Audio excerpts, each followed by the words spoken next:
Meeting will come to order. I'd like to thank everyone who came out tonight. Mr. Howard, unfortunately, because you weren't included in our original agenda, could you come back and address us? We'll be in touch and set up a time for that. I appreciate it. Thank you so much, and good luck.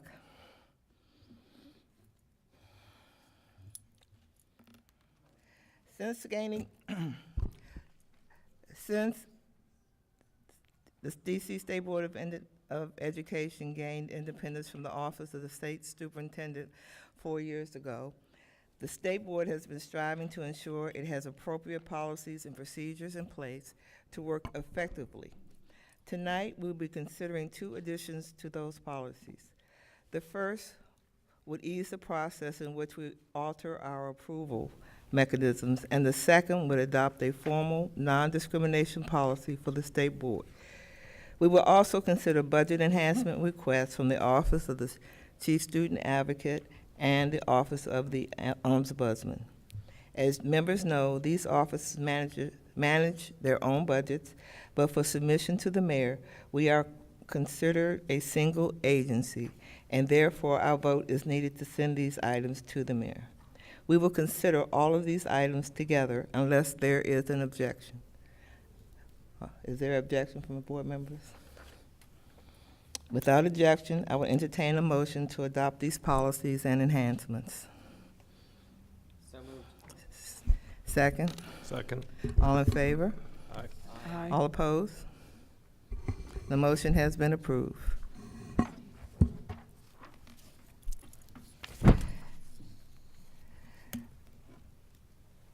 In May of this year, the State Board approved the creation of the Every Student Succeeds Act Task Force. The task force was asked to provide quarterly updates to the board on the implementation of the state plan. The task force is currently working with the Office of the State Superintendent of Education on the design and content of a new school report card and is reviewing potential changes to the state ESSA plan. The chair of the task force, Dr. Lynette Woodruff of Ward 4, has drafted an amendment clarifying the resolution that created this task force. The resolution proposes to add principals to the list of experts represented on the task force, and it ensures that each member of the task force is able to vote on the recommendations the group will submit to the board. In order to consider this amendment, we first need to reconsider the underlying resolution. Is there a motion to reconsider SR 17-7, a resolution to approve the creation of the ESSA task force? So moved. Is there a second? A second. Thank you, Dr. Woodruff. Having been properly moved and seconded, is there a discussion on the reasons for the reconciliation? Yes?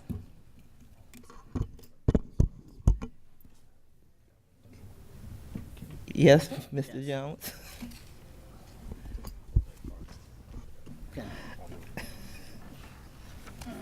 Madam President, I'd like to hear from the chair of the task force to speak to the rationale for adding voting rights for the other members. I know in your presentation you suggested principals, but when I looked on the spreadsheet, the people who are going to be added are more than just principals. So I want to hear her rationale for voting for the other members. Dr. Woodruff? Yes. The task force has been meeting consistently, and all people on the task force who came on were put in place based on who we had initially suggested be on it. The principals were not added, were added on that list later because they are an important part to our community. Everyone that is on the board has, task force has dedicated their time, and no one had been told that they were not voting or a non-voter at the time we did this, and all their voices matter. So being that everyone's voice matters and that this is just a recommendation to us and we make the final decision, on anything. It's a form of courtesy and respect to all the players, that we understand that their voice all matters.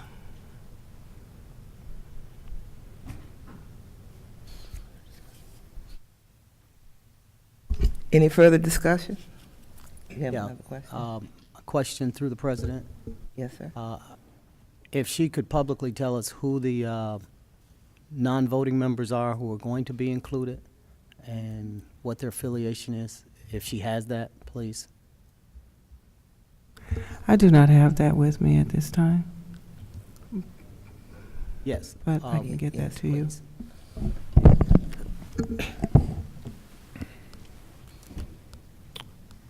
Apologies, Madam President, the Wi-Fi is a little slow.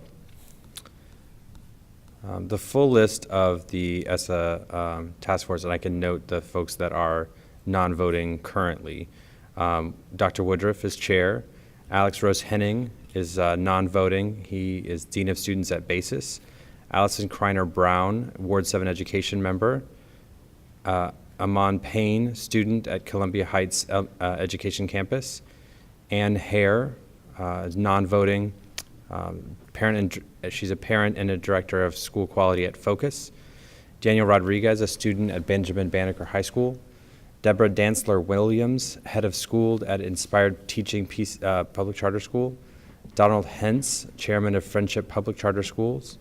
Elizabeth Primus, ESSA program manager of the National Newspaper Publishers Association.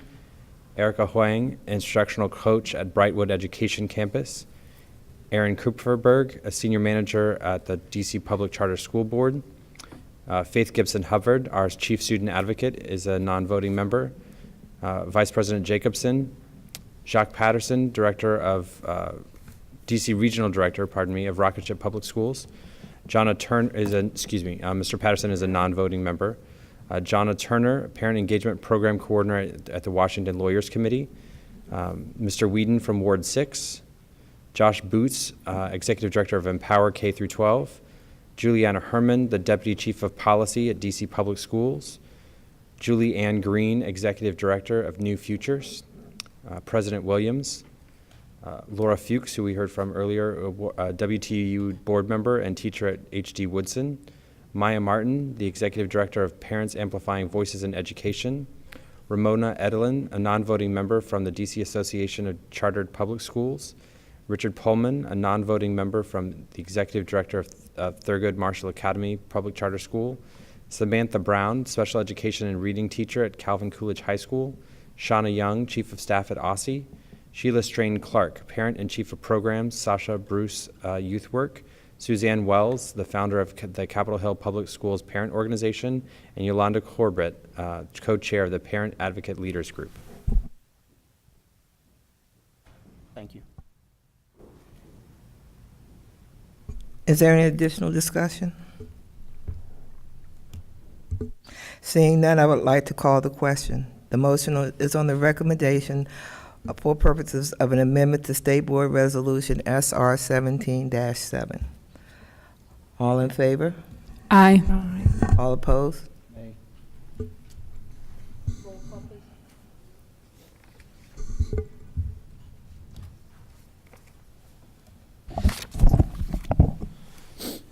Mr. Jacobson. Aye. Ms. Carter. Ms. Carter. Ms. Wilson-Phelan. Aye. Ms. Wattenberg. Abstain. Dr. Woodruff. Aye. Mr. Jones. No. Mr. Whedon. Abstain. Mr. Batchelor. No. Ms. Rhodes. Ms. Rhodes. Ms. Robinson. Aye. I'm sorry? Aye. Thank you. Madam President, with 4 aye votes, the motion carries.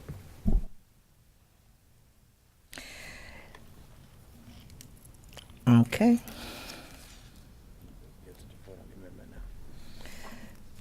So we're here. So Okay, the motion is approved. So SR 17-7, sorry, I apologize.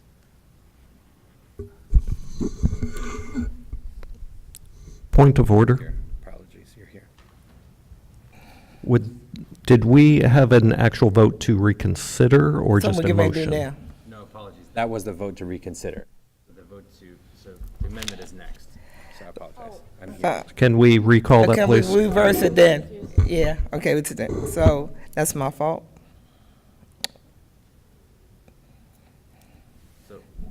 Okay, Madam so, go ahead. Can I just clarify for members? So we have to vote on reconsideration prior to the vote on the amendment. So the amendment is not yet on the floor.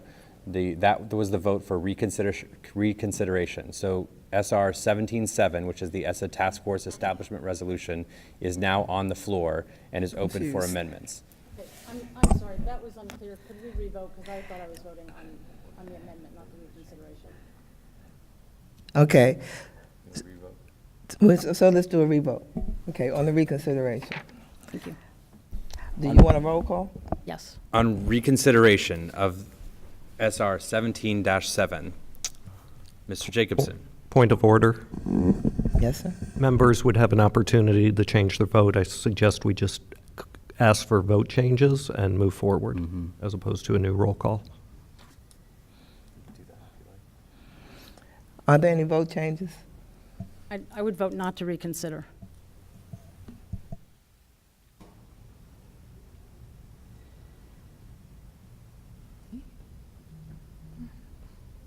Any other?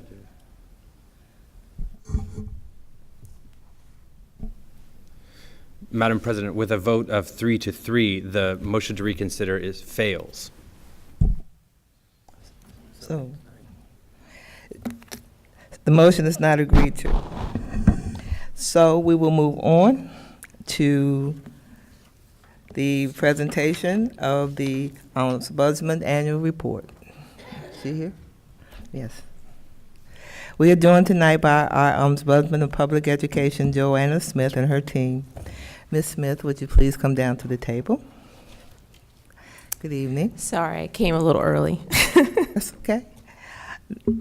Everything we do is open to the public. The Ombudsman provides direct, impartial conflict resolution services to students and parents as they navigate our DC public and public charter schools. Since its reestablishment within the State Board in 2013 and Mrs. Smith's appointment in February of 2014, the office has grown and has affirmed the importance of the role of the Ombudsman for our educational system. Tonight, the board will receive Mrs. Smith's 4th annual report as Ombudsman. But first, I'd like to give her an opportunity to tell us about the office's work and her recommendations for the future. Ms. Smith, you have 15 minutes. And maybe, Madam President, I apologize. can I Point of finish? order. Okay. Yes. Sorry. Yes, Mr. I Hayworth. apologize. I can't count, and I made a mistake in the last thing. So we actually need to go back in the agenda. Sorry. Oh. That is totally my fault. You can stay there. You don't have to move. It won't take long. All right, all right. Madam Yes, Mr. Jones. President, as Yeah. as you said, point of order, of course, I voted no. However, I think the count of the resolution still passes because the vote should be 4-3. And if you like, you can go through the Yeah. vote again, quite frankly. Mr. Jones is correct. The vote was 4-3. The And resolution. not 3-3. Correct. The resolution is on the floor. Okay, so now we voted to re-vote on the resolution, so we still have to vote again. I call the question on the amendment On itself. the Yeah. amendment. Yes, Great. okay. So you have to ask for a second on the motion. Right here. Okay. Yes. So you have to ask for a second on the amendment. Is there a second on the amendment? Second.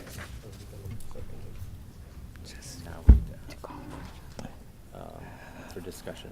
And is there any discussion? on Point of the order. amendment? Yes, sir? My colleague called the question. So we just move to vote. Okay, so we have a vote? Sorry, as a point of order, the amendment was not on the floor until a motion had been made. So you can't call the question. So you can make a You motion. just made them and put the amendment on the floor. Correct. Now Okay. someone can now call the Yeah, question vote. if they Now would. you can Call the question? Okay. Thank you. Okay. So now you can say, Is there additional discussion? no, there's no discussion because they called the question. Okay. So- So all in favor of the amendment, say aye. Roll call, please. Roll call, Mr. Hayworth? Ms. Williams, Aye. Mr. Jacobson, Aye. Ms. Carter, Ms. Carter, Ms. Wilson-Phelan, Aye. Ms. Wattenberg, Abstain. Dr. Woodruff, Aye. Mr. Jones, Abstain. Mr. Whedon, Abstain. Mr. Batchelor, Abstain. Ms. Rhodes, Ms. Rhodes, Ms. Robinson. Aye. Madam President, the amendment passes.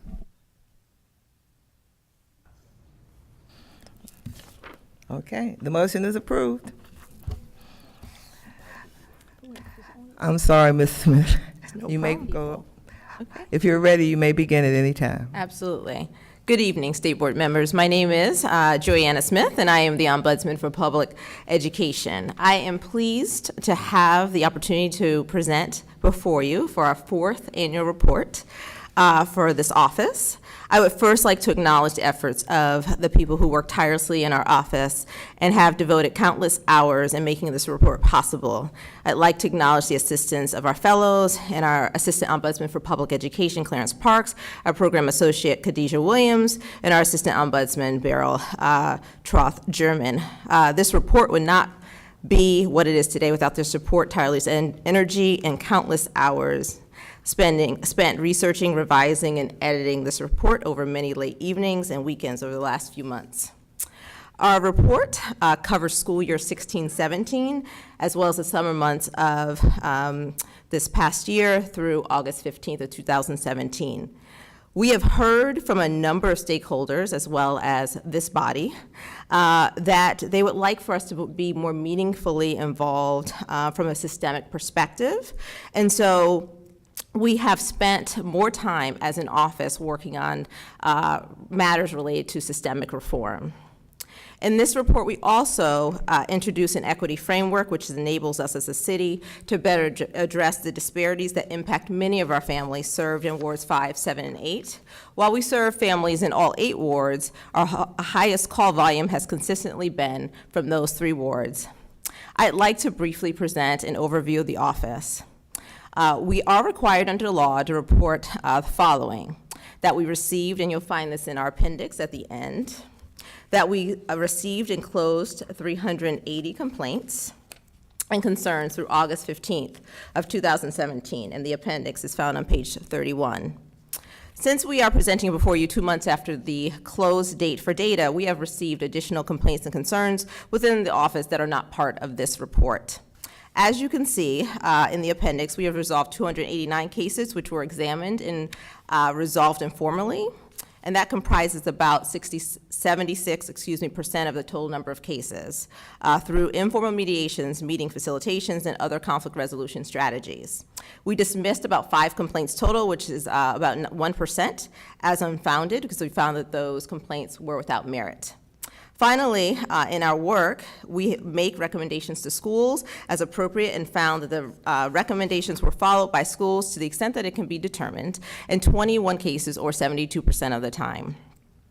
We'd like to take an opportunity to highlight some of the data that we have observed in our 4th school year, which was school year 16-17. First, if you look at page 2 of the report, you will notice that more than 62% of our complaints came from DCPS parents, as well as 1/3 of the cases, 34%, just over 1/3 of the complaints came from public charter schools. We also found that the most common subject area of complaints was special education, again, at 30%, and school discipline at 16%. In section 1 of the report, we took time to provide an overview of our office and talked about our goals, which include responding to concerns and complaints in a timely and caring manner, contributing to creative policy solutions by identifying and sharing trends, and reducing the need for administrative hearings and litigation by facilitating appropriate and timely resolution of education-related conflicts. On page 2, we also included just a few accomplishments for this past school year, which included successfully intervening to reverse the decision to expel a high school student without a disability, accompanying a homeless parent to help her enroll her 5-year-old son. That school had previously denied the parent permission to re-enroll her child, and assisted a parent of a student with high-functioning autism to transfer into a more appropriate placement. We also found that 52% of the families, and I mentioned this before, but not the actual percentage, of students and families that contacted our office came from wards 7 and 8, which is an increase. Last year was 45%. We know that these are 2 wards with areas of high distress and often require additional resources. We are pleased that we have had an opportunity to provide assistance on issues such as access, special education, and school discipline to these families. If you look to page 10, we also have a pie chart which provides a breakdown of the grade bands that we have provided services on behalf of. As you can see, 50% of our cases involve elementary school-age students, 21% involve high school students, and 6% for pre-kindergarten, which is a drop in 1% from last school year. We have also tracked the types of complaint issues, which I mentioned earlier, and we found that many of the issues, as was the case in the prior 3 school years, involved discipline, special education, school environment, safety and abuse, and access issues involving enrollment. What is particularly appalling is that despite many proposed and implemented reforms, the problems are still the same. Often our data shows that students in Ward 7, 5, and 8 are 7 to 16 more times likely to live in poverty and more likely to experience trauma than students in Ward 3. Staff on my team have consistently stated that a case sounds like 3 to 5 other cases that they've worked on in the past. Our program associate overheard a conversation that I was having with the assistant ombudsman and asked if we were talking about the names have been changed, Jamari case, the Jakaya case, or the Patrice case. Observing this duplicity, I felt like it was our office's obligation to provide more support in systemic reforms that need to occur to ensure more equitable learning outcomes for our students. In section 3, we provided observations in 2 key areas, special education and school discipline, because of the intersectionality of both complaint areas and also because of the disproportionate impact that special education and disciplinary practices have upon our students of color and students with disabilities. In our casework, we have found that many families expressed encountering a number of barriers when trying to access or, assist their children with accessing their learning. The Committee on Education has passed legislation over the recent years in special education and student discipline, such as the Pre-Kindergarten Student Discipline Amendment Act of 2015 and the Enhanced Special Education Services Act of 2014, as well as other pieces of legislation, in order to improve the experiences of families and parents and students who are trying to access our public school systems.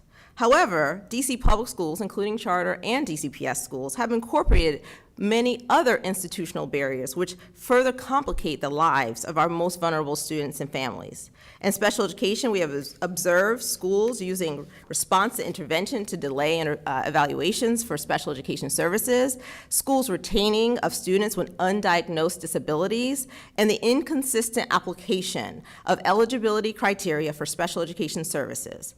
In discipline, we have observed schools using exclusionary practices to hide reporting requirements around discipline to OSSI, schools using early dismissals as due to a legislative loophole within the Pre-K Student Discipline Amendment Act, and 3, students being suspended for a variety of non-urgent reasons such as talking back, disobedience, tardiness, not wearing uniforms.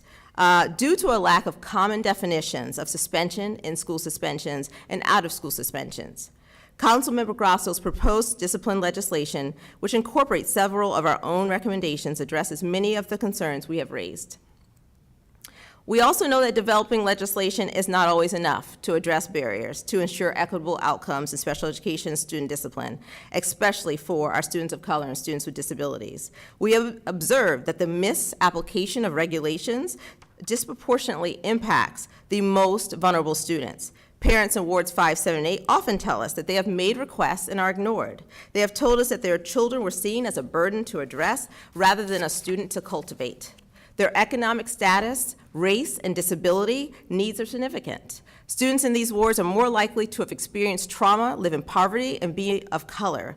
We know that our students come to school with challenges such as homelessness, food scarcity, single-parent families, poverty, and violence, among other issues. These barriers often work in conjunction with the intentional choices that schools make to create institutional barriers to access their learning. We will only be able to dismantle these barriers and ensure that our most vulnerable students have successful pathways to student achievement if we reorient ourselves to how we teach, lead, and make policy decisions that affect them. Accordingly, in our annual report this year, we introduced an educational equity framework for decision makers who regularly engage in making education policy decisions to consider for DC Public Schools. We know that without them, some of the practices that we have listed, these practices are unconscionable. Further in school discipline, local analysis of our discipline data demonstrate that despite efforts to overcome disparate discipline procedures by developing LEA guidance, such as the OSSE's non-regulatory guidance that came out several years ago, as well as the legislation that I mentioned earlier, the Pre-K Student Amendment Act, and other mechanisms. In addition to piloting restorative justice practices, we have found that the district continues to suspend or expel low-income and students of color at disproportionate rates. In DC, African American students are 6.8 times more likely to be suspended than their white peers, while Latino students are 2.4 times more likely to have received at least one out-of-school suspension than their white peers. In terms of discipline, we have observed kids being sent home early, repeatedly throughout the school year, because these practices do not constitute a formal suspension, therefore are not reportable. Schools placing kids in classrooms with no instruction for weeks at a time because of their behavioral challenges with no formal written documentation, or schools liberally applying the willfully caused or attempted to cause injury or threaten serious bodily harm provision of the exception to the pre-K law, which prohibits suspensions of 3 and 4-year-olds. By determining that, for example, a temper tantrum by a 4-year-old constitutes an attempt to cause serious bodily harm. Even when I read that sentence aloud, it sounds ridiculous. We have also included systemic accomplishments, which you'll find on page 2. We have been able to work with DCPS and their student grievance office around communication issues between schools and families. We have provided testimony on the city and state level regarding school discipline practices and special education in order to help advocate around reforms in these two areas. We have provided technical assistance to actually Ruth. We talked about ESSA, I guess maybe, I don't know how many months ago, but that was some months ago. We have submitted written recommendations for OSSE's Chapter 30 Special Education Proposed Rulemaking. We have participated in citywide stakeholder conversations regarding equitable family engagement practices and ways to promote more equitable practices, which include DCPS, DME, and other education stakeholders. I'm looking at time, so I'm going to skip a little bit. We're going to go to recommendations. So what we see finally in section 7, which you'll find on pages 28 and 29, we provide a number of recommendations. A few of them I'll mention to you aloud. Love to talk about them in our discussion. We have advocated for quite some time that there should be laws and regulations around discipline that establish a minimum threshold for how and when to discipline children. We've been able to work with the Committee on Education to provide recommendations informally, and then we were asked to be part of his working group around those reforms, and really pleased to say that that legislation, proposed legislation, is due to be introduced on November 21st, next week.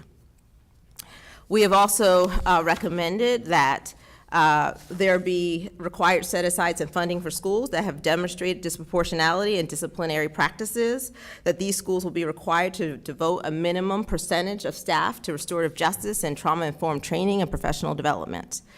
Moving on to special education, I'll just mention a few. We have observed, as we mentioned earlier, that RTI is not implemented consistently across LEAs, and this creates institutional barriers to special education services available to our most vulnerable students. We have also observed schools retaining students suspected of having disabilities without receiving an evaluation to determine eligibility. The district should develop a procedure for determining whether and if students suspected of having a disability should be retained in a process for appeal. Finally, we are so thrilled to make real contributions to systemic reforms in DC. As I mentioned, in 2015, if you recall, we recommended that suspensions and expulsions should only be used sparingly and as a last option. And as I mentioned, we have now seen some of this work start to come to fruition. In this proposed legislation, it seeks to ban suspensions for students who are in grades K through 8, except only in the most extreme circumstances. In conclusion, because I know John Paul's looking at me, we have an equity problem. 86% of the overall DC student population are African American and Hispanic Latino descent. Data from the school year 16-17 demonstrates that more than 2/3 of these students have not met proficiency levels on the latest PARCC results.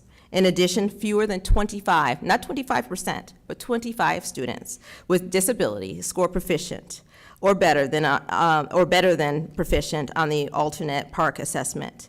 Many parents do not fully understand that the public school systems in DC are not preparing their children to become college or career ready. Instead, as a city, we often celebrate statistically insignificant growth measures for our most vulnerable students without acknowledging that we need to experience far more growth in order to prepare our students for their lives beyond DCPS and public charter schools. As a city, we have not equipped parents to meaningfully participate in their children's education.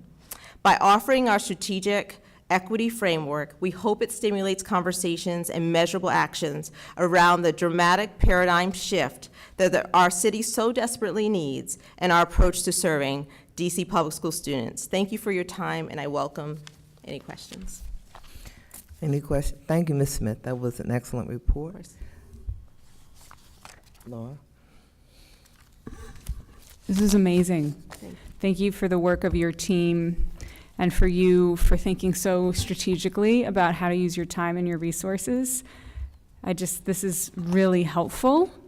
And my hat is off. I'm very quick to criticize, but I'm equally quick and thoughtful about praise. So thank you so much.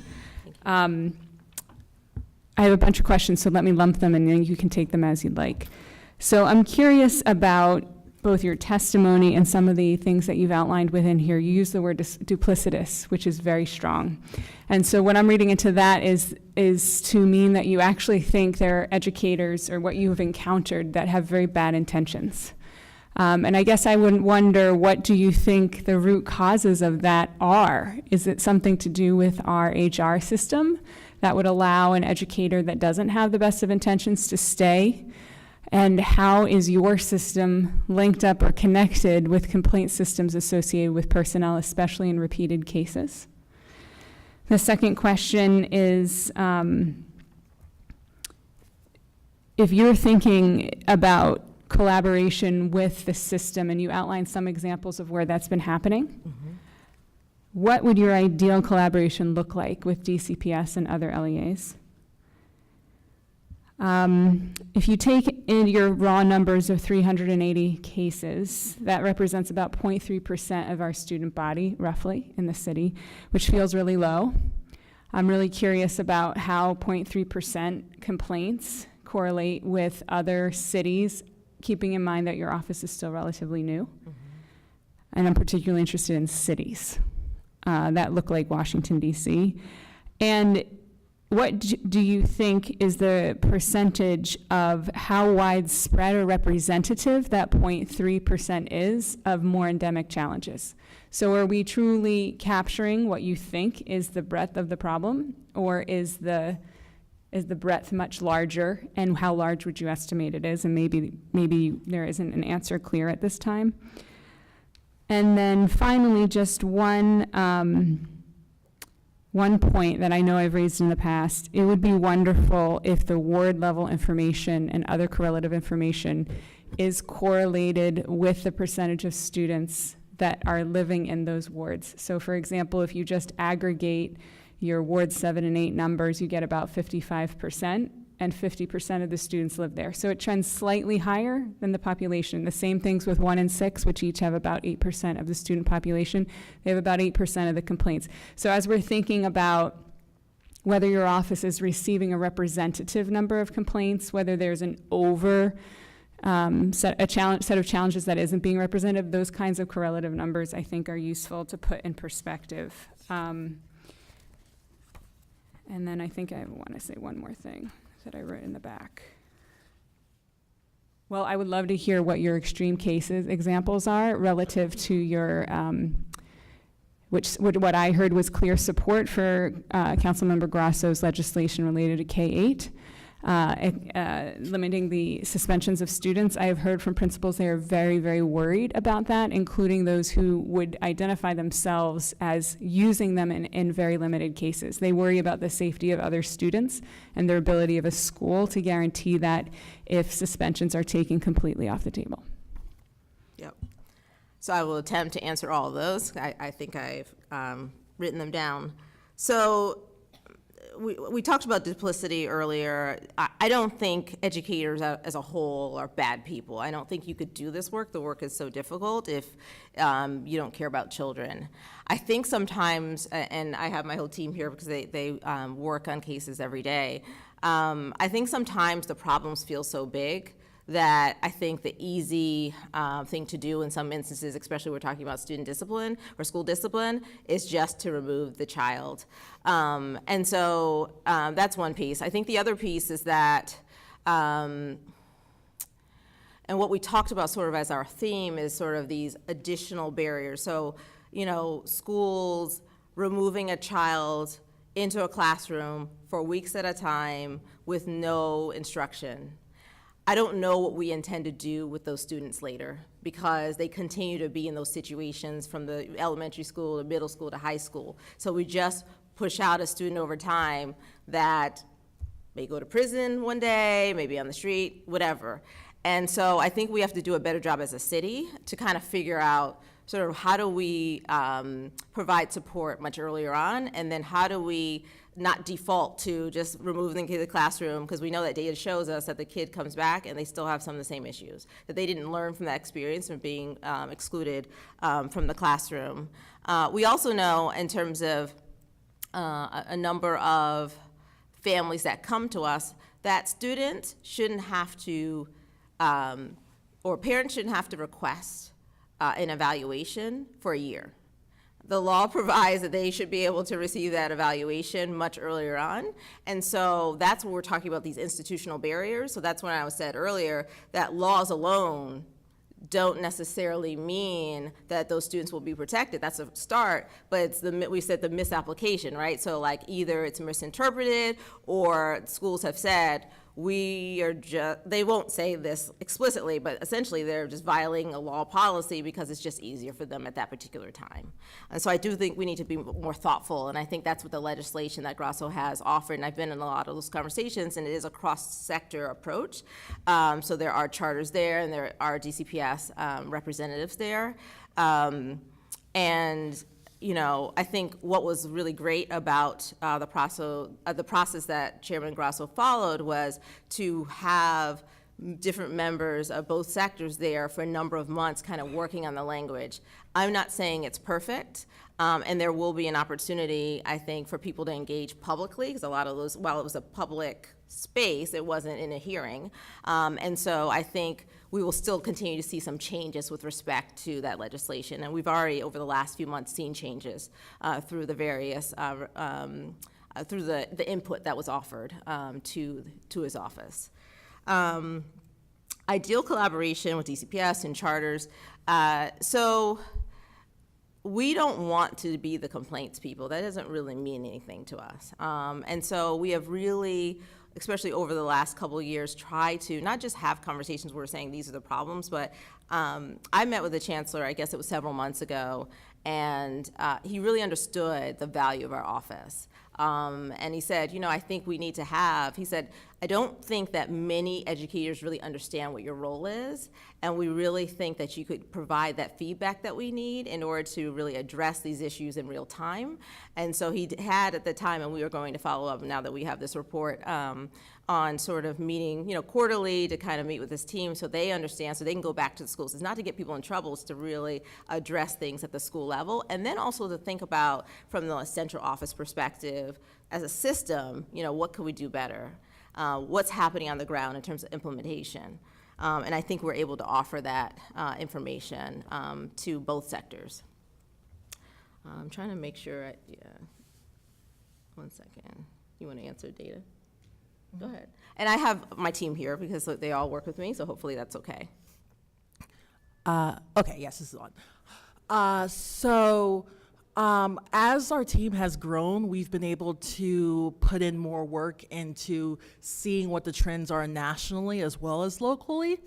And I'm pleased to say that, well, actually, pleased in terms of this is terrible, but in terms of answering the question, good, that our data aligns not only with what trends have been observed by OSSE and other stakeholders, but also aligns nationally as well. So for example, the recent 2017 State of Learning Disabilities report talked about how students of color, low-income students are often undiagnosed, and they're seen as lazy and not trying to work.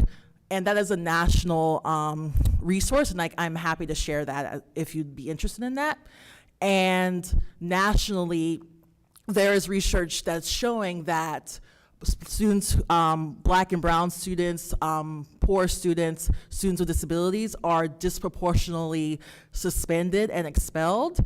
And that's why the previous White House administration, the Obama administration, launched the Rethinking Discipline initiative, because they saw that this was something consistent across the country.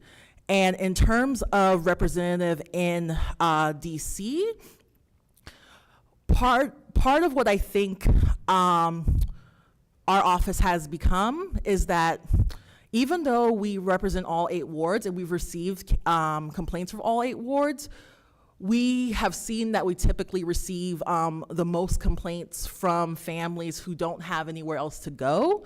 And so they don't have, it's hard for them to navigate the system. They're often stereotyped as though they don't know what they're talking about.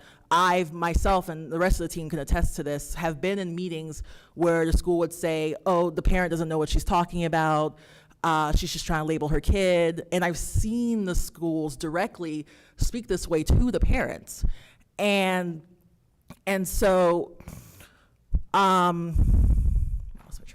So, I mean, I can add to that. So I think what happens is our office occupies this unique space for people who don't have anywhere else to go, for people for whom the law does not protect them in the way that it might protect other people in the city. And so that's why we share the data around wards 5, 7, and 8, because we really found that, I've had parents, because I'm in different places throughout the city, and some parents will say, who are well-educated and affluent, well, I don't need your office. And in many cases, they're absolutely right. They have access to attorneys if they're requesting evaluation or don't agree with a diagnosis or the failure to diagnose their particular student. And so they have resources that they bring to the table. Oftentimes in special education, they will offer the evaluations from a specialist that they've hired, that they've spent thousands of dollars to hire and bring it to the school. And we see in those instances, because we do serve families throughout the city, where the school is more likely to listen to them and accept that diagnosis in a way that they don't for our Black and brown students. And so we do see that's education ombudsman offices are not the same across the country. Washington State, which we modeled a lot of our practices after initially, doesn't have as many African American students, right, or students of color. And so they're not always dealing with the same issues, but particularly in our city, we have found that we are a place really of refuge for a lot of our most vulnerable students. And so while, you know, you're talking about the ward level data and correlation with other trends, while I do think it does align with a lot of national data, I think what we've also found in the larger theme is that most of our students in the city who are attending public schools are of color, and most of them have a number of challenges. And to be honest, if we look at sort of objective criteria like, you know, park assessments and other things, many of them are not performing well. Jack? Thank you, Madam President. And thank you, Ms. Smith, and your entire team for being here this evening and for all of the work that you have put into this report. And not only the report, but all the work that you've put into our schools on behalf of our students across the city over the past year. And I bring my thanks and that of my constituents, whether or not they use you. We're glad that you're there. I had a couple of questions. I hope I can get through all of them. A couple of them are specific to the report, and a couple of them are some philosophical questions that I'd like to discuss with you. First of all, on the equity issue, do you see any correlation with the diversity of our teacher and school leader pool? Does that reflect the diversity of our student population? And if so, or if not, does that contribute to some of these equity issues that we're seeing in our schools? Mm-hmm. So I wouldn't fully be able to answer the first part of your question about whether the diversity of the teacher workforce, and it's a good question, really reflects the diversity in the city. Of course, there's a lot of data around how important diversity of the workforce, especially in education, it really is to students. You know, having male students see other males, especially Black males, in the classroom. So we recognize that importance, but we don't have that. I don't have that data in front of me to be able to comment on that. But the other part of your question, remind me, because that's what I was actually going to answer. I apologize. Does the diversity in teachers and teacher leaders and principal leaders, or lack thereof, contribute to the equity and race issues that we're seeing among the student population? So I'm sure it does. The work that we really focused on was sort of the institutional barriers, because I feel like anyone, whether it's in the classroom or just anywhere in life, will encounter someone who may say a racist thing at some point or something that makes you uncomfortable. There's a push in many circles to make sure that literature reflects different experiences, and we think that's really important. But what I'm most concerned with in terms of my work and talking about the systemic reforms is sort of how laws are applied differently to different students attending schools throughout the wards. And so while I do think any push for there to be diversity in the classroom, and I'm not an expert at that, is important, the work that we've really focused on was saying kids are already coming to the classroom with a lot of issues around homelessness, food scarcity, and other things, single-parent households. And then as a city, the adults, we complicate their lives and add an additional barrier or additional barriers to their lives to really keep them from accessing their learning, and that's what I was really focusing on in our annual report this year. Thank you very much. And Madam President, I'm going to object. I think 3 minutes is not enough time to have a real round of questions, so I'm going to go over my time, and I'm just going to tell you and my colleagues that isn't a fact. I'm going to ask my colleagues' indulgence on that. The second piece that I was really pleased to see in your recommendations, under discipline, the second bullet, you suggest requiring set-asides and funding for, quote, schools that have demonstrated disproportionality in disciplinary practices. I think that's something that this board is really excited to see you looking at. I think several of us have had this conversation with you where if we can't identify the bad actors, how will they ever get in shape?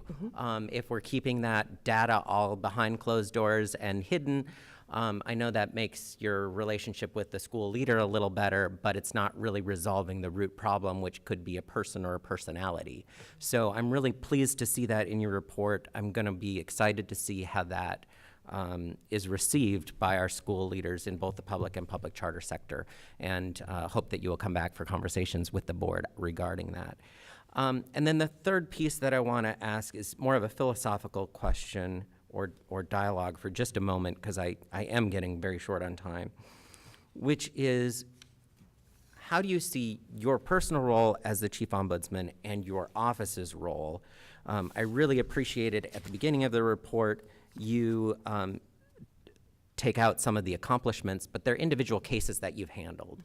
I think your office is more than that, and I think it can be more than that, which goes to your annual recommendations and making sure that those recommendations don't just sit on a piece of paper on a shelf somewhere, but are actually implemented by our systems.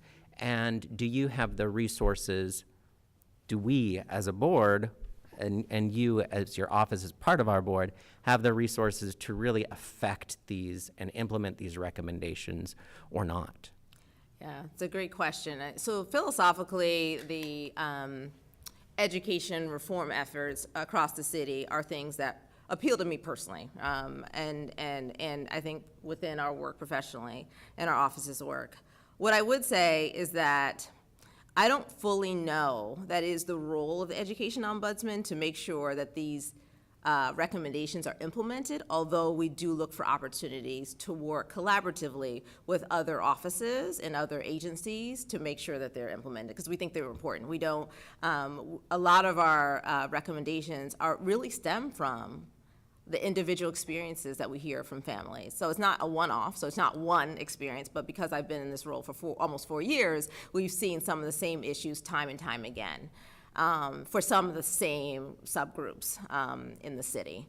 And so I think, I'm not sure that I would look for additional resources to be able to do that for the city, because I think there are people across the city who are equipped to really handle the implementation. But I think we continue, as an office, to continue to be involved in those conversations and to remind people of the individual experiences and the collective experiences of our families and students, because I think sometimes it's really easy for people to say, oh, that's just Mary, that's just Mary's experience. But when you've been doing this work for a number of years, and it doesn't matter if it's Mary or Patrice or Jakaya or whatever, they're having similar experiences, you realize it's clear to us that there are some systemic challenges that we have.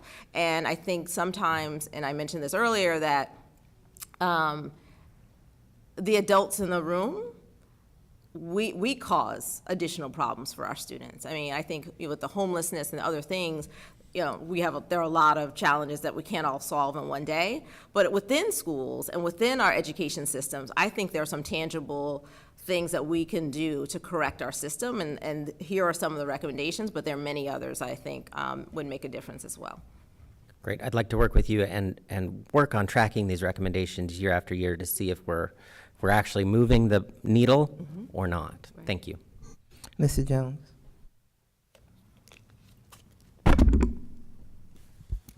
Thank you, Madam President.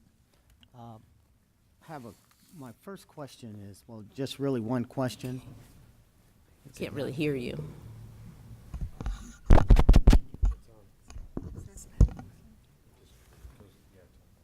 Thank you. You and I have had a discussion about the follow-up questionnaires after our families have experienced your office. How are you doing with that? Are you getting many respondents now, or? No, I mean, no, in the sense that we have not done that yet. Now that we're in our new fiscal year, we actually are looking to do that. So I think, just so everyone else kind of knows what the question is that We do survey parents after we've worked with them. We send out surveys electronically, so we send them out via email. Traditionally, families just don't respond to them. And so it's sort of the question of how do we sort of evaluate our work? You know, are parents happy? Are they coming back?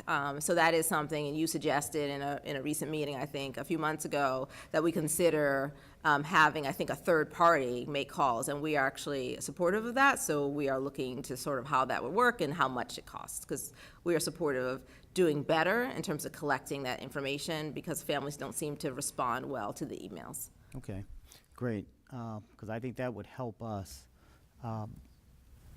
And next is basically a statement. I hope the city council members are listening.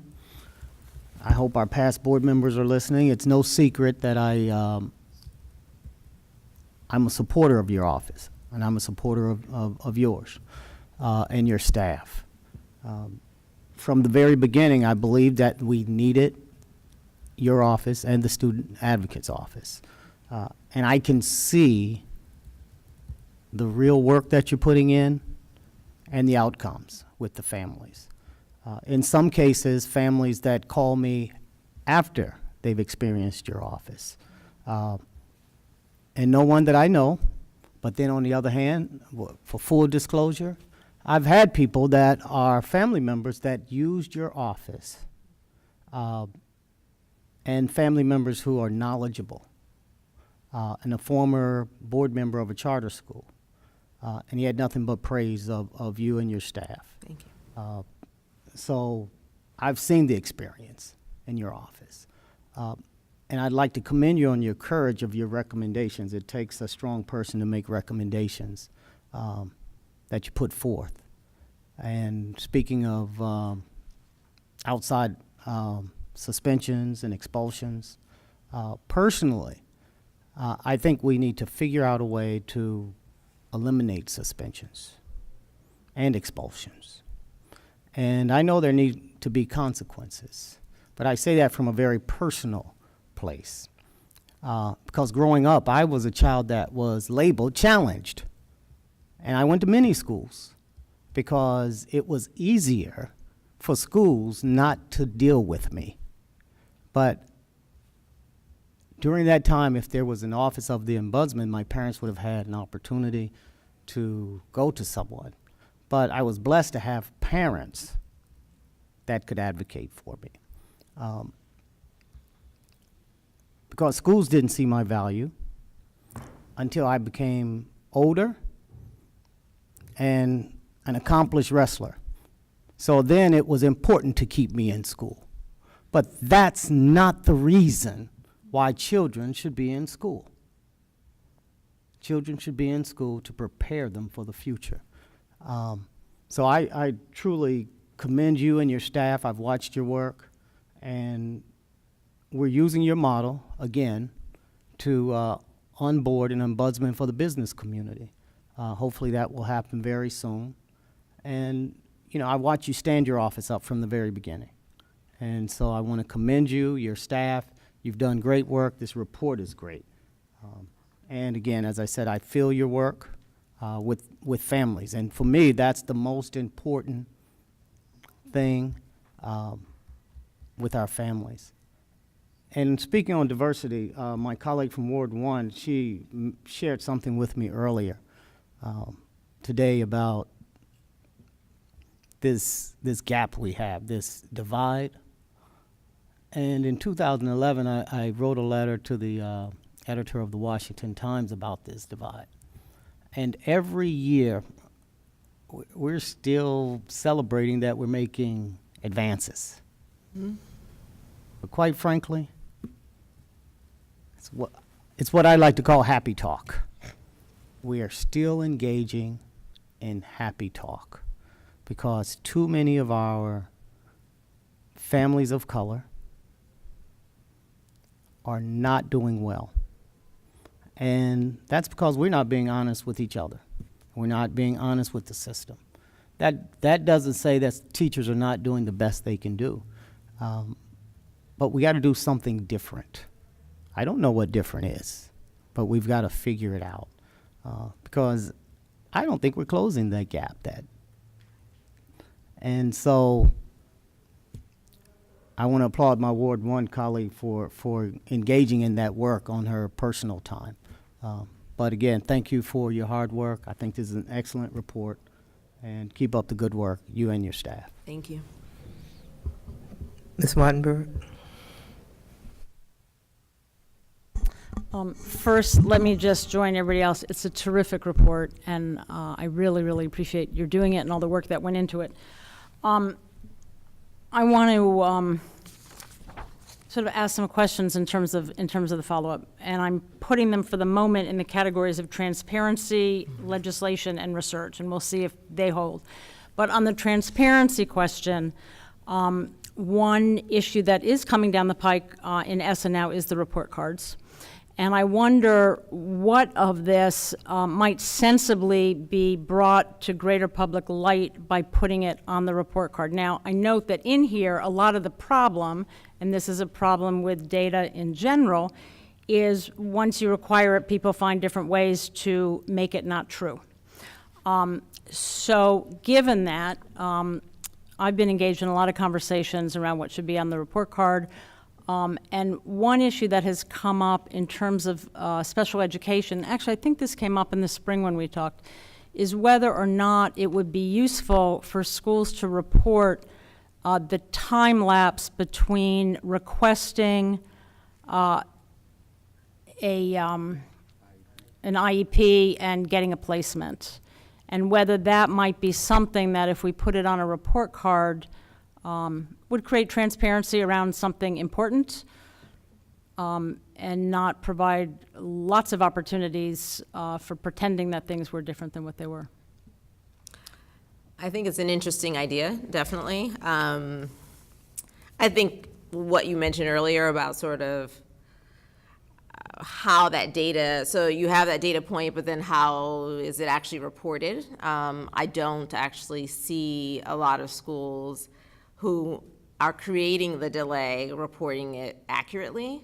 So I am concerned about that. And I think one of the challenges that we've seen in our work is that if I'm a parent and the law says in DC that I can make an oral request for evaluation and I make it 3 or 4 times. Now there's some, I've heard schools say, well, I didn't realize that was an oral request, or it seemed so informal, I didn't quite understand that it triggered something.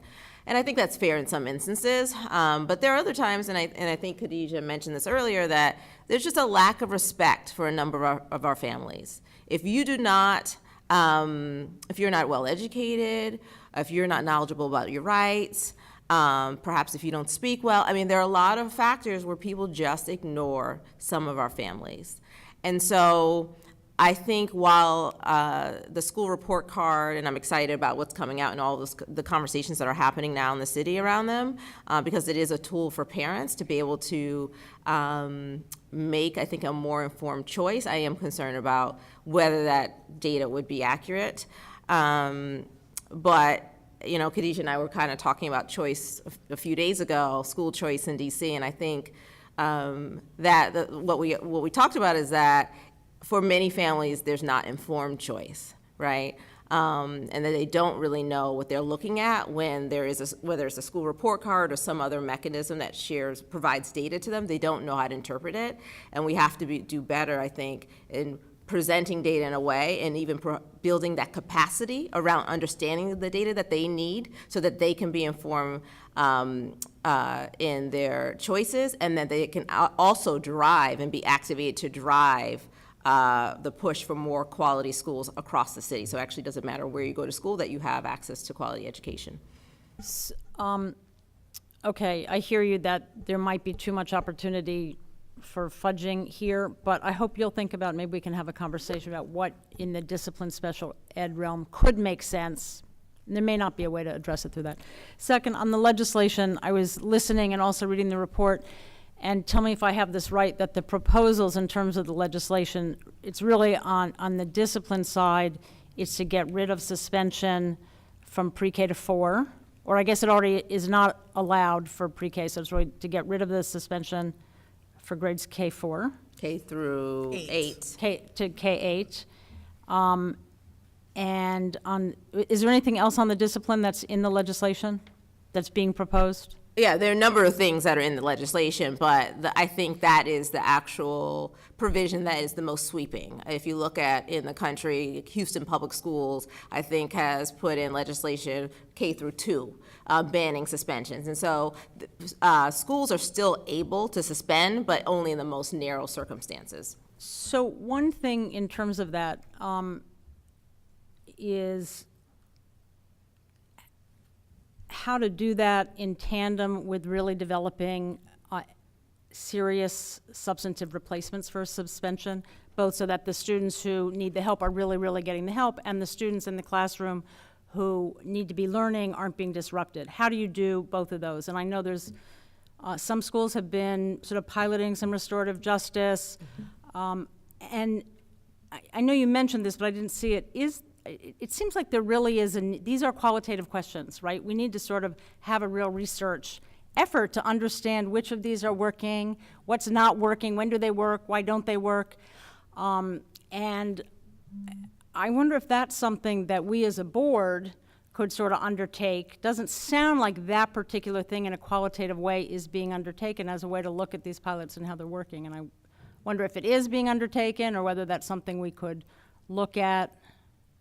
So you raise a lot of important considerations, and I think actually thinking about one of the questions earlier about both sectors kind of looking at the proposed legislation around school discipline and having concerns about it. One of the reasons that I think there is a concern is that, well, what do we do with students who are being disruptive to the classroom, disruptive to the school environment? What are you offering? So there is language around trauma-informed training and things like that, but for many, I think, school leaders, it doesn't feel like enough. So I do think that what you raise in terms of kind of researching it and looking at practices that actually work would be important to do, and I don't think we've done it well. And I think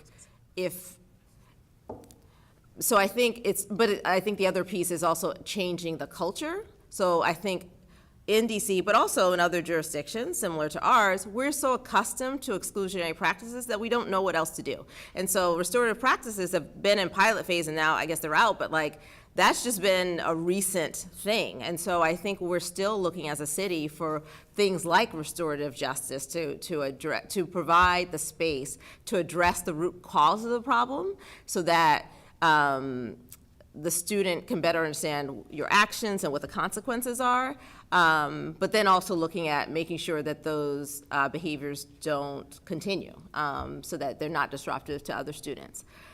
So I think it's something we need to continue to look at. So I'll just, in closing and before I turn it over, just point out something that I think I've discussed with you two in the past, which is the University of Chicago's Center on School Reform, which does a lot of school by school, real qualitative research about what's working, what's not, what do schools need, why does something work somewhere, not somewhere else. They did a couple of different studies on the suspension issue, because Chicago sort of mandated the end of suspension. And when they went back in, I forget, a year later, 2 years later, part of what they found was, in fact, suspension was down everywhere because everybody was ordered to lower their suspension. But what you had was in one portion of schools, the result was morale was up, school climate was up, achievement was up, and teacher retention was up. So it led to very good things. And in other places, the suspension was way down, as it had to be, and morale was down, climate was down, achievement was down, and teacher retention was way down.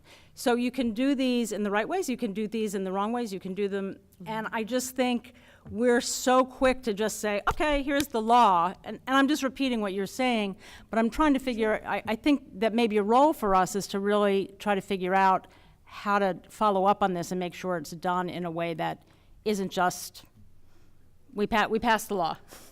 I think that's absolutely right. And 1 second, Khadijah, because I think Beryl, if that's okay, wanted to respond as well. I think it was mostly covered. All I was going to say was, I think, and going off what you're saying now, right, about how it turns out well for some and not for others, there is that how do we make it across the board well? But I will say that in a couple of our most egregious cases, One in particular that gets referenced in the report and was brought up in the testimony about a child who was placed in an environment without a teacher. That was the school's creative solution, because the school was told to handle it. If the school had been given resources, and I don't let the principal off the hook because I worked with this case and I feel it was really egregious and inexcusable, but if that principal had had other resources, there might have been something to go to. And so a question of, is it working for these schools or not, ultimately will have to come down to what support are these schools getting to make it work. No, I think that's exactly right. It's also true you can provide support to a school, and it turns out that wasn't helpful either, and it's important to identify which supports in connection with what kind of staff development, et cetera, et cetera. So it's complicated. That's sort of, I think we all agree on that, and if we're going to take it seriously as a city, we have to take the implementation seriously. And just to briefly add to Beryl's point, your case was a charter school case, I believe. It was DCPS. DCPS. DCPS. But we were looking at the the PCSB annual report, and there was one data point that stuck out for us, and it was the one about the number of mental health professionals that the charter schools had, and it was, I don't remember the specific number, but it was really, really low. And so that is one concrete thing to address. How do we get more mental health supports in the schools? And that aligns exactly with Beryl's example, because it's clear that in that particular case, the school just didn't know what to do with that particular student, and they didn't choose the right approach. But it is understandable given that we do have a shortage of mental health professionals in schools in general. Thanks again. It's terrific. Thank you. Mr. Bachelor?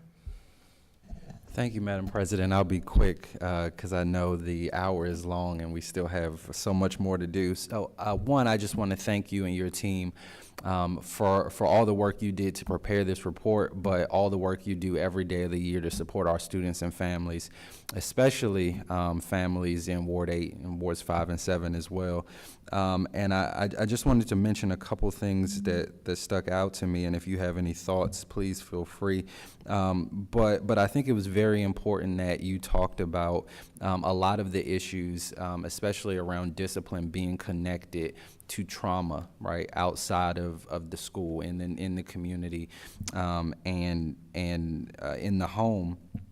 But I think what was mentioned, I think that stuck out was resources, right? Because we know what so many of the issues are, and in some cases we know some very creative solutions, but it's about getting the resources where they're needed. And obviously, I think we have a long way to go when it comes to at-risk funding and making sure our funding formula addresses students who have the highest needs, students at small schools, students in low-income communities, and then also making sure that they have resources inside the building to do some of those creative initiatives that aren't necessarily directly academic, but have a very direct impact on academic outcomes. And obviously, you know, it's no secret among my colleagues or you that I'm a very strong proponent for community schools and making sure that we have the resources to engage families in a meaningful way so that that support happens in a continuum throughout the day. And so I really think that your office is so valuable, not just for the services you provide, but I think evidence of today, the insight that you give us, and hopefully me and my colleagues can really take that baton and begin to advocate for some of the recommendations you made, because they're so important, not just to the families that you've come in contact with, but for so many more who you won't get a phone call from, who you won't get an email from, but who are really experiencing this on a day-to-day and don't see really any resolution in sight. So really, thank you so much for this honest accounting of where we are.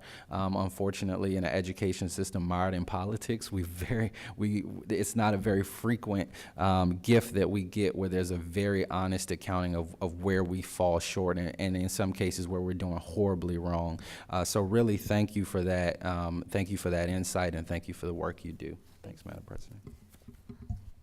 Ms. Robinson, any comment? Well, Ms. Smith, I want to thank you and your office for all of you've done. I was a teacher and special ed teacher in Ward 7 and 8, and I understand the issues and the problems. That's why I left the system and went to early childhood education, because I felt my efforts could be more useful in that arena. But I empathize with everything that you said in that book. I've lived it, and I want to thank you for reporting it honestly to us today. Dr. Woodruff, I'm sorry. Thank you. Chair. I was going to say goodbye. But no. I'm sitting over here quietly, just You didn't have your hand elated at the report. It is just stellar. It really speaks to what's going on in DC, and that we have a long way to go. Things that have come to mind that still stick out from the time when I wrote my dissertation and my husband did. It was on the attitudes of administrators and teachers and people who are working in our communities and with our children. It goes across all ethnic groups. It doesn't matter.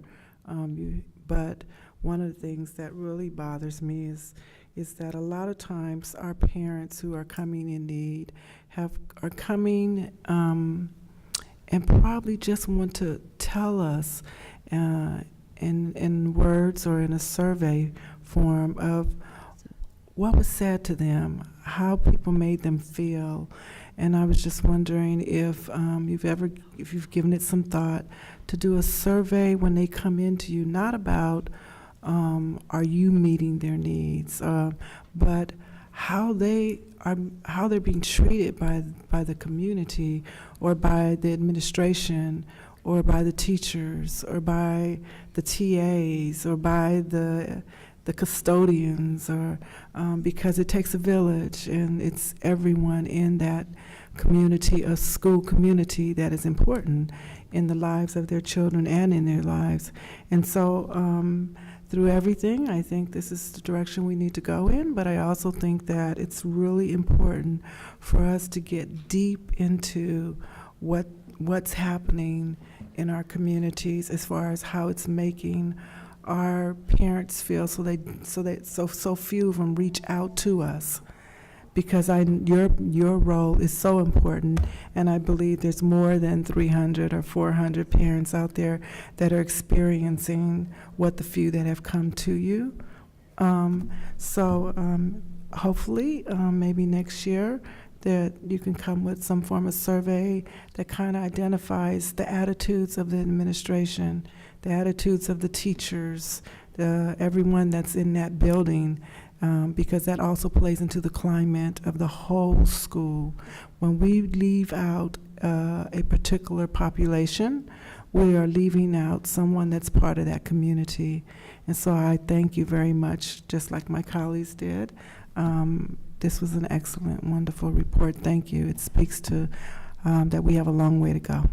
Well, thank you. I will say, if I may, briefly, that we have not thought about doing something like that. I think that's an amazing idea, so thank you for sharing that. I think the attitudes that different people have, and because we're working on using the conflict resolution mechanism, part of our work is to listen, not just to our families, that those are the people who usually approach us, but also to schools and say, what do you need? What's going on? What is a parent not hearing? What can they do to support their child? Because it is really supposed to be a conversation. Parents and families and schools really have to be in partnership with one another in trying to support our students. And so I think many times we'll hear, and you guys can attest to this, families say, I just didn't feel like they were listening to me. And I think, I've worked in a school, I worked in a Ward 8 public charter school years ago, is that there is so much going on in a school environment that sometimes it's hard to take the time to listen because you have a million things to do. And having meetings takes a long time. So if you had a meeting with each parent for an hour, how much time would that take during the day? But I think sometimes when we've encouraged some of our school leaders to say, I know that you're busy, but I would suggest taking this 30 minutes to talk.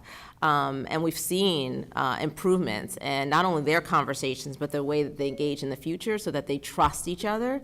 And so that it's not a situation where, people are being called, where families are hearing from schools when there's something bad that's happened, but also when there are positive things that have happened with their particular child. Yeah. Mr. Whedon, do you have anything to say before I'd echo the comments of everyone else. I think it's fabulous work that you're doing. The report, I think, is clear, and I appreciate the recommendations that you've put forward in it. I think we all just need a little bit more time to really digest and think about where we go with some of this, and I look forward to continuing the partnership with your office. Thank you. Me too. All right, members, is there a motion to accept the annual report of the Office of the Ombudsman for Public Education? So moved. Second? Second. Having been properly moved and seconded, I'd like to call the question. The motion is on adoption of the Ombudsman annual report. All in favor? Aye. All opposed? The motion is approved. Thank you. Next on our agenda is the annual report of the Office of the Chief Student Advocate. We are joined tonight by our Chief Student Advocate, Faith Gibson-Hubbard, and her team. Ms. Gibson-Hubbard, please come down to the table. For most of her term, the Chief Student Advocate worked without full-time staff to establish an office that would provide direct support to students and parents and would connect them with services. Now that the office has gained 2 very talented and capable full-time staff members, I am sure they will continue to advocate for equity of access across the district's public education system.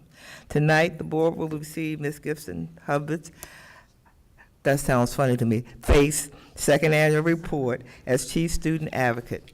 But first, let's hear directly from her on the work she and her office team have been doing this year. Ms. Gibson-Hubbard, you have 15 minutes and may begin whenever you are ready. Okay, thank you. Good evening, members of the board and staff. Thank you for this opportunity to share the Office of the Student Advocate's work for school year 2016-17. Today, we publicly release our 2016-17 annual report, which details our work for the past school year. At this time, I would like to share some of the highlights of our work from school year 2016-17 and note projects on the horizon for the current 17-18 school year.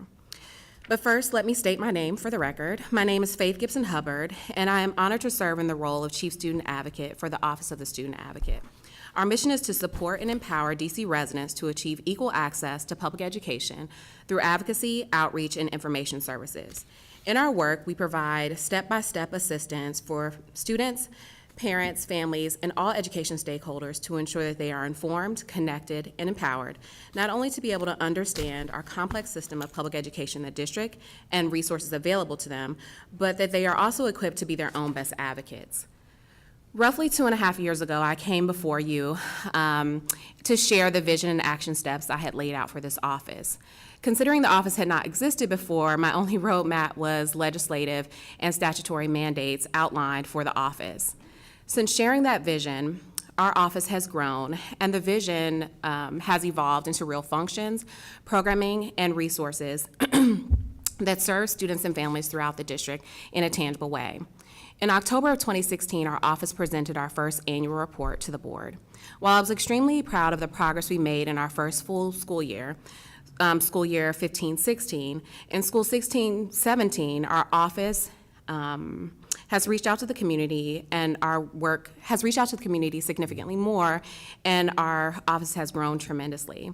As I sit before you tonight, excited to share the amazing work undertaken by our office over the last 2.5 years by myself and my full-time staff, Dan Davis, who's a student advocate, Tiffany Williams, who is the program associate, Khadijah Williams, who was our program associate but is now full-time with the Ombudsman staff, our fellows, Farhana Rabi, Ravel Fitzpatrick, and Jordan Triplett. I want to take a moment to briefly thank my amazing staff for all of their hard work and for the passion and desire that they exhibit in their roles every day to serve and support students and families in the District of Columbia. Without their tireless commitment excuse me, to our work, the tremendous growth and reach of our office would not be possible, and the vision of our office would not have been realized without them.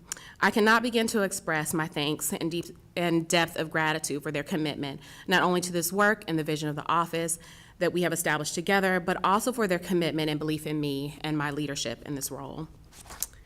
So now that I have shared with you my excitement and gratitude to my phenomenal staff, I would like to share with you more about our office and the work that we do in partnership with families, thank you, schools, and communities. We work in partnership with families and communities in order to promote equity and family engagement. Our office's work supports families and communities in 3 distinct ways: by gaining insight into the needs of students and families, by partnering with stakeholders to address systemic issues, and by developing resources, presentations, and trainings and workshops to do so. We are able to gain insight into the needs of families and communities by addressing the questions that come to us through our request for assistance line, increasing our outreach and visibility into communities through direct dialogue, organizing and participating in community events, developing partnerships and coalitions in order to engage in informal and formal ways. We have said, once we have established insight, we work to connect students and families to resources and tools that address their individual needs and support their ability to navigate the education landscape and self-advocate. Finally, with voice activated in our work, we are able to ensure access for families in the policymaking process from formation to implementation to review.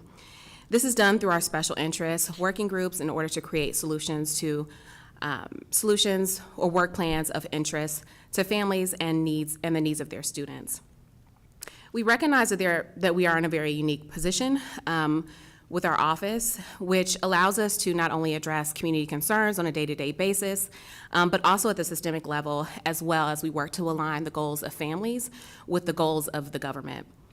While there is an abundance of organizations and agencies and offices that work to support families, prior to the establishment of our office, there was not always the type of coordination that we might have liked amongst those entities, and also resources were not streamlined and centralized for families. For the past 2.5 years, our office has worked to serve as a place to answer, have questions answered, concerns addressed, referrals made, conversations sparked, partnerships fostered, and resources provided, and we're really excited about that. Like many others in the city, our office continues to have an increased focus on equity and what that means in terms of our day-to-day work. It is no secret that the history and persistence of inequities in the District of Columbia on a variety of fronts, from education to housing to jobs, et cetera, coupled with the widening gaps in student achievement, opportunity, and the belief in our students and their families, set the stage for a continuous need and extended reach of the engagement of families and the community at all levels. In our work, we recognize a need for equity in all aspects of public education and areas which also impact education, but we've decided to narrow our particular focus on equity within family engagement, specifically through the lens of parent, student, and community voice, access, and power, due to the critical role that they play in student success. Our focus on family engagement as a lever for achieving equity is rooted in the belief that families and students and communities are powerful and grossly underutilized catalysts who can provide meaningful, programmatic, and systemic change within our city. Our lens for equity recognizes families are the ultimate source of knowledge regarding the needs of their children. We know that families, as equal thought partners in this work, and their voices are essential in education policy and practice decisions. Through the unique lens of their lived experiences, families are highly invested in the success of their children and other children in their community. One of my favorite scholars, Dr. Joyce Epstein, illustrates this partnership with families in her Epstein's Overlapping Spheres of Influence. This model shows how there's a need for the child's needs can be met, and their success is only possible where there's an overlapping of support between not only the school and the family, but the school, the family, and the community as well. As equal partners, this makes for equitable outcomes for our children possible and ensures that families and their voices, as well as the voices of students, are central in this focus. Now I just want to share a little bit more about some of the data within our annual report, and we've been able to, even using Office 365, the OneDrive, we've been able to produce a lot more data this year that I was excited to share. The first would be the top issue areas regarding inquiries that we've received in our office in 2016-17. While often we say that it's special education this year, our top issues actually fell in the areas of enrollment and access. And so we know that although we have systems such as the common lottery and a lot of other processes have been simplified, enrollment and access to schools and the resources that families need continue to be a challenge. I would next like to share with you the ward breakdown, which can be found on pages 13 and 14 of our annual report. This year, we did more than double the amount of families we were able to serve through our request for assistance line.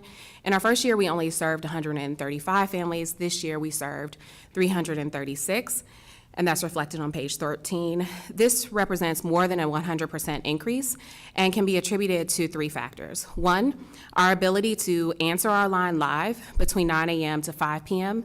Monday through Friday. Secondly, an increased awareness of our office and services. And third, the partnerships that we forge as an office with other organizations and entities who serve families in various capacities. You can also see on page 14 of the report the breakdown of RFAs by sector. I'm sorry, I think I actually got off. The breakdown of wards, I guess that's what I meant to say, I apologize. Most of our RFAs did come from wards 7 and 8, but that's not a surprise, of course. The majority of school-aged children do live in those wards. And then after wards 5, 6, and 4 followed as our next highest wards who also reached out to our office. Roughly 2/3 or 66% of our RFAs came from students and families being served by DCPS. I think that is also a factor of not only DCPS being the largest LEA in the city, but they have been very willing to partner with our office in letting families know about the services that our office can provide. When it comes to referral agencies, which you can also find on page 15 in our report, we've made substantial outreach efforts in year 16-17, and most of our referrals to our office have come from community-based organizations or nonprofits, and then secondly would be schools. 22% of our referrals came from individual schools, not LEAs, but individual schools themselves, followed by DCPS central office, which was at 16%. We also continue to appreciate our partnership with the Office of the Ombudsman for Public Education, and their support for our office is reflected in many ways, but one of those ways is through the referral of families that they send to our office for support.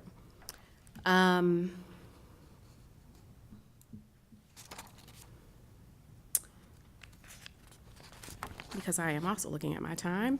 Our work would not be possible without the collaboration of partner agencies and community-based organizations and nonprofits, community leaders, and public education LEAs, and each of you here at the State Board. Most of our work would not be possible without families who we exist to serve. During the 2016-17 school year, in addition to our interactions with families through our request for assistance line, we were also able to touch more than 2,000 individuals through our public engagement outreach efforts outside of our office walls. More information about our public engagement work and strategies can be found on page 17 of our report. So before I close, I just want to share with you some of the specific recommendations that we've made for this year. While we've made many, I wanted to pull out just a few. One was in the area of student discipline, which is an area that we've continued to work more in. In last school year, we did for the first time an analysis of the student discipline policies for all the LEAs in the city in partnership with the Council for Court Excellence. This year, we're continuing that partnership with Howard University School of Law, and we should have that soon. But one of the recommendations that we wanted to make in the area of student discipline is the development of a state advisory panel focused on the review of student discipline and how essential that advisory panel would be, consisting of not just educators, but also parents and students, to really be able to advise our city on what particular things should be within these different policies, because they are wildly different as to what's required. And we believe that this will be best managed and facilitated by the state education agency, the Office of the State Superintendent for Education. And so there's more there. Also, the development at the LEA level of student discipline advisory committees that LEAs could convene on their own in order to engage families around these particular policies, because often families are not engaged in them until there's a issue. Under other education concerns, it's no surprise that special education and mental health supports resources continue to be extremely challenging for families to access and navigate. In this area, we offered a recommendation about, in the absence of comprehensive mental health supports at the school level, it is essential for LEAs and at the citywide level to share citywide resources that are available to families. Useful tools such as the Behavioral Health Resource Directory could really help support families in understanding the myriad of resources and services that are available to them at the city level. The rest of our recommendations, which are in the area of family engagement and partnerships, student discipline, special education, and mental health, resources and supports, attendance and truancy, and homelessness, can be found on pages 28 through 30 of our report. As we move into our third year, I'm excited to watch this work continue to grow in a way that increases access and promotes equitable outcomes for students and the families that we serve. This year, in school year 2017-18, we have already made strides to improve our data collection, extend our outreach, and increase opportunities to engage with students and families. We have improved our RFA process in order to be more responsive, and so far, in school year 17-18, we've already received and worked with more than 100 families within the first quarter, and we're excited to work with more. We also plan to launch our pop-up centers, which will be a physical presence where we could go to within schools and also other relevant places in order to speak with families more specifically about their particular needs. We've also generated right to know ask sheets that are helpful conversation starters for parents and families when interacting with their teachers or school administrators.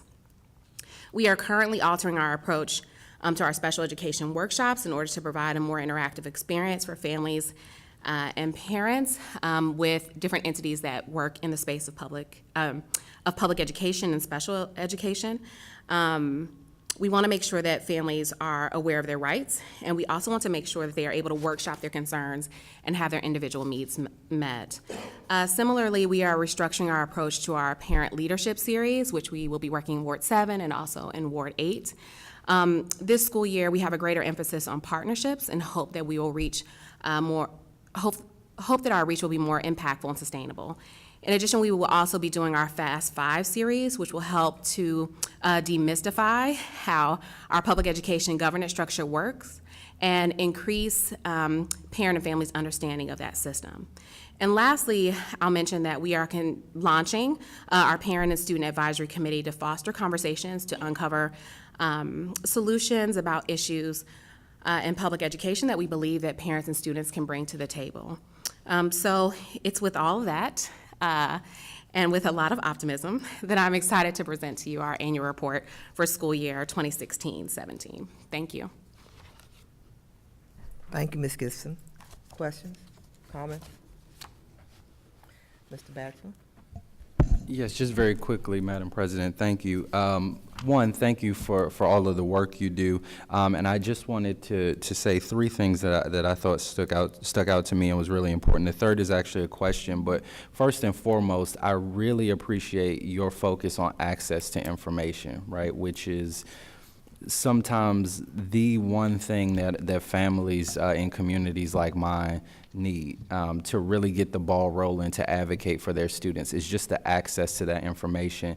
And I really appreciated your recommendations on how we increase access to the information parents need to make their students successful. And then also I really appreciate your focus on partnerships. I know we're beginning to do some work in Ward 8 and building some very strong partnerships to get the work done. And that's what it'll take to really get meaningful engagement on the school level. Not just for parents, but for the community that surrounds it. Second, but close to partnership is some of your recommendations also focused on interagency collaboration and making sure that our government is also working in concert to make sure that what we can do is being done effectively. And we're seeing, and I think you outlined some cases where that's being done well, and then also hinted at some or outlined some some areas where we could do better. So I appreciate that. And then my third comment is also a question, and it's about, or maybe you can give us a kind of a quick overview on what resources you have available or some of the work you're doing around safe passage. So as you know, we've, in Ward 8 have had an outbreak of shootings within 500 to 1,000 feet of schools. And we have a 17-year-old fighting for his life right now who was shot last week a block and a half from Ballou High School. And so, when we're thinking about solutions, we know that it's not just a policing issue, but it's a community issue. But, as people in the community who are concerned and want to do something, sometimes it's difficult to wrap your head around, well, yeah, we can go out one day and do this, but what happens the day after and the day after that? And how do we play a more active role in keeping our students safe? So I don't know if maybe you can tell us a little bit about kind of your office's focus on that and maybe any recommendations that you might have. Yeah, so last school year, and I didn't highlight this as much, thank you. This is Dan and Tiffany coming up. We did have a focus on safe passage where before the Deputy Mayor for Education did have a school safety task or committee that she was working with, and we did participate in that, but we also realized that there was more of a need for a community and government collaboration task force that would really focus on, or I guess working group, I should say, that would focus on looking at ways to support individual schools and also understand the challenges that students and families were dealing with as far as safe passage was concerned. So we did convene a group last school year to do that, and it had the DME staff, the Deputy Mayor for Public Safety and Justice, several other government entities, as well as LEAs and community-based organizations. And so we did work closely in collaboration with the Deputy Mayor for Education's office as we focused more on kind of what was going on the ground and concerns of students. So we did do some surveying at the time, which we believe could have been more successful. And so we are still working with that same task force with the Deputy Mayor, with her task force solely, this year in order to work more on the surveying component of students and families and like where they are really experiencing these challenges. And also many LEAs and individual schools also said that there were a lot more supports that they wanted. And so we've been working to help support that. Dan does participate in those conversations monthly. That's the great part in having more people on your staff is that you don't have to attend all the meetings yourself.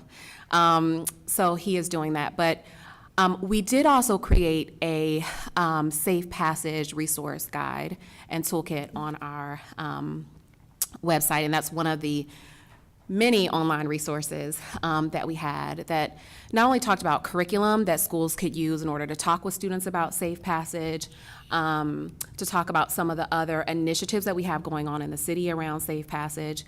And so a lot of our conversations from that group, we were able to compile that particular resource. We haven't done as much in that space this year just because we've been trying to, being so small, we are also trying to really focus in a lot of different areas. But I can say that with our parent leadership work that we've done as we've worked in Ward 8, and we are doing that at very different than how we are doing it in Ward 8, where it's much more disaggregated and we are trying to provide these parent leadership resources and services and trainings within other entities that are already doing things. So within the Far Southeast Family Collaborative, we would partner with them in order to do certain things. We did also survey and talk with lots of individual schools in Ward 8 about the challenges that they were dealing with, and the constant issue that came up was safe passage. And most of it was, how can we work to empower our parents to collaborate with schools that are close by to create safe passage initiatives. And so there were a couple of schools, I don't want to put their names out there, but that talked about that they wanted to work across charter and DCPS in order to have these initiatives. And so some of the work that we will roll out first in Ward 8 will actually be around building parent capacity to be able to do that amongst those LEAs.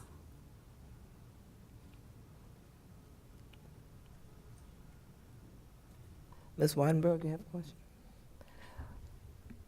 Mr. Jones? Thank you, though. Thank you.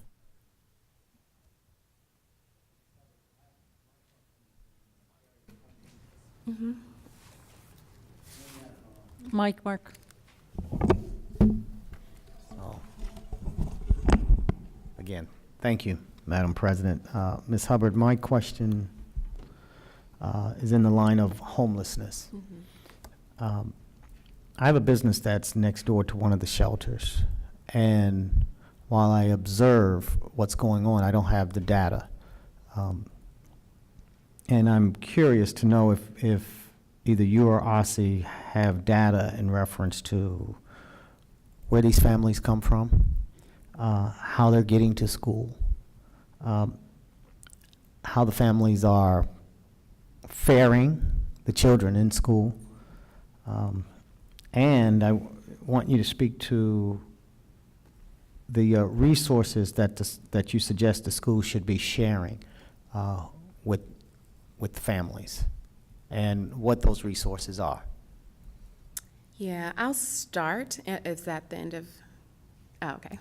I'll start in answering this question, and then I'll probably let Dan finish if there's something that he would like to add. So the 17-18 school year, when we looked back at our data from 16-17, we realized that we were missing asking some really important questions to families. So when we first started in school year 15-16, we were trying to make sure that we weren't an additional barrier to families to getting to whoever could help best resolve their particular issues. And so we didn't ask some of the questions that we then decided we needed to ask in the 16-17 school year. And then when we looked in the 16-17 school year data, we realized that there were a lot of families that were giving us a lot of indicators that they were homeless. Or we would talk to them, and maybe on the second or third conversation, then they would say, "But I'm homeless, I don't understand." And I was like, oh my gosh, I wish you would have told me that in the first conversation. So this year we are also trying to take other measures in how we are asking questions for our RFA form to kind of drill down and get to more information around families' status around being homeless. We have, when Dan came on, Dan had been with Sasha Bruce Youth Works for many years, about 9 years.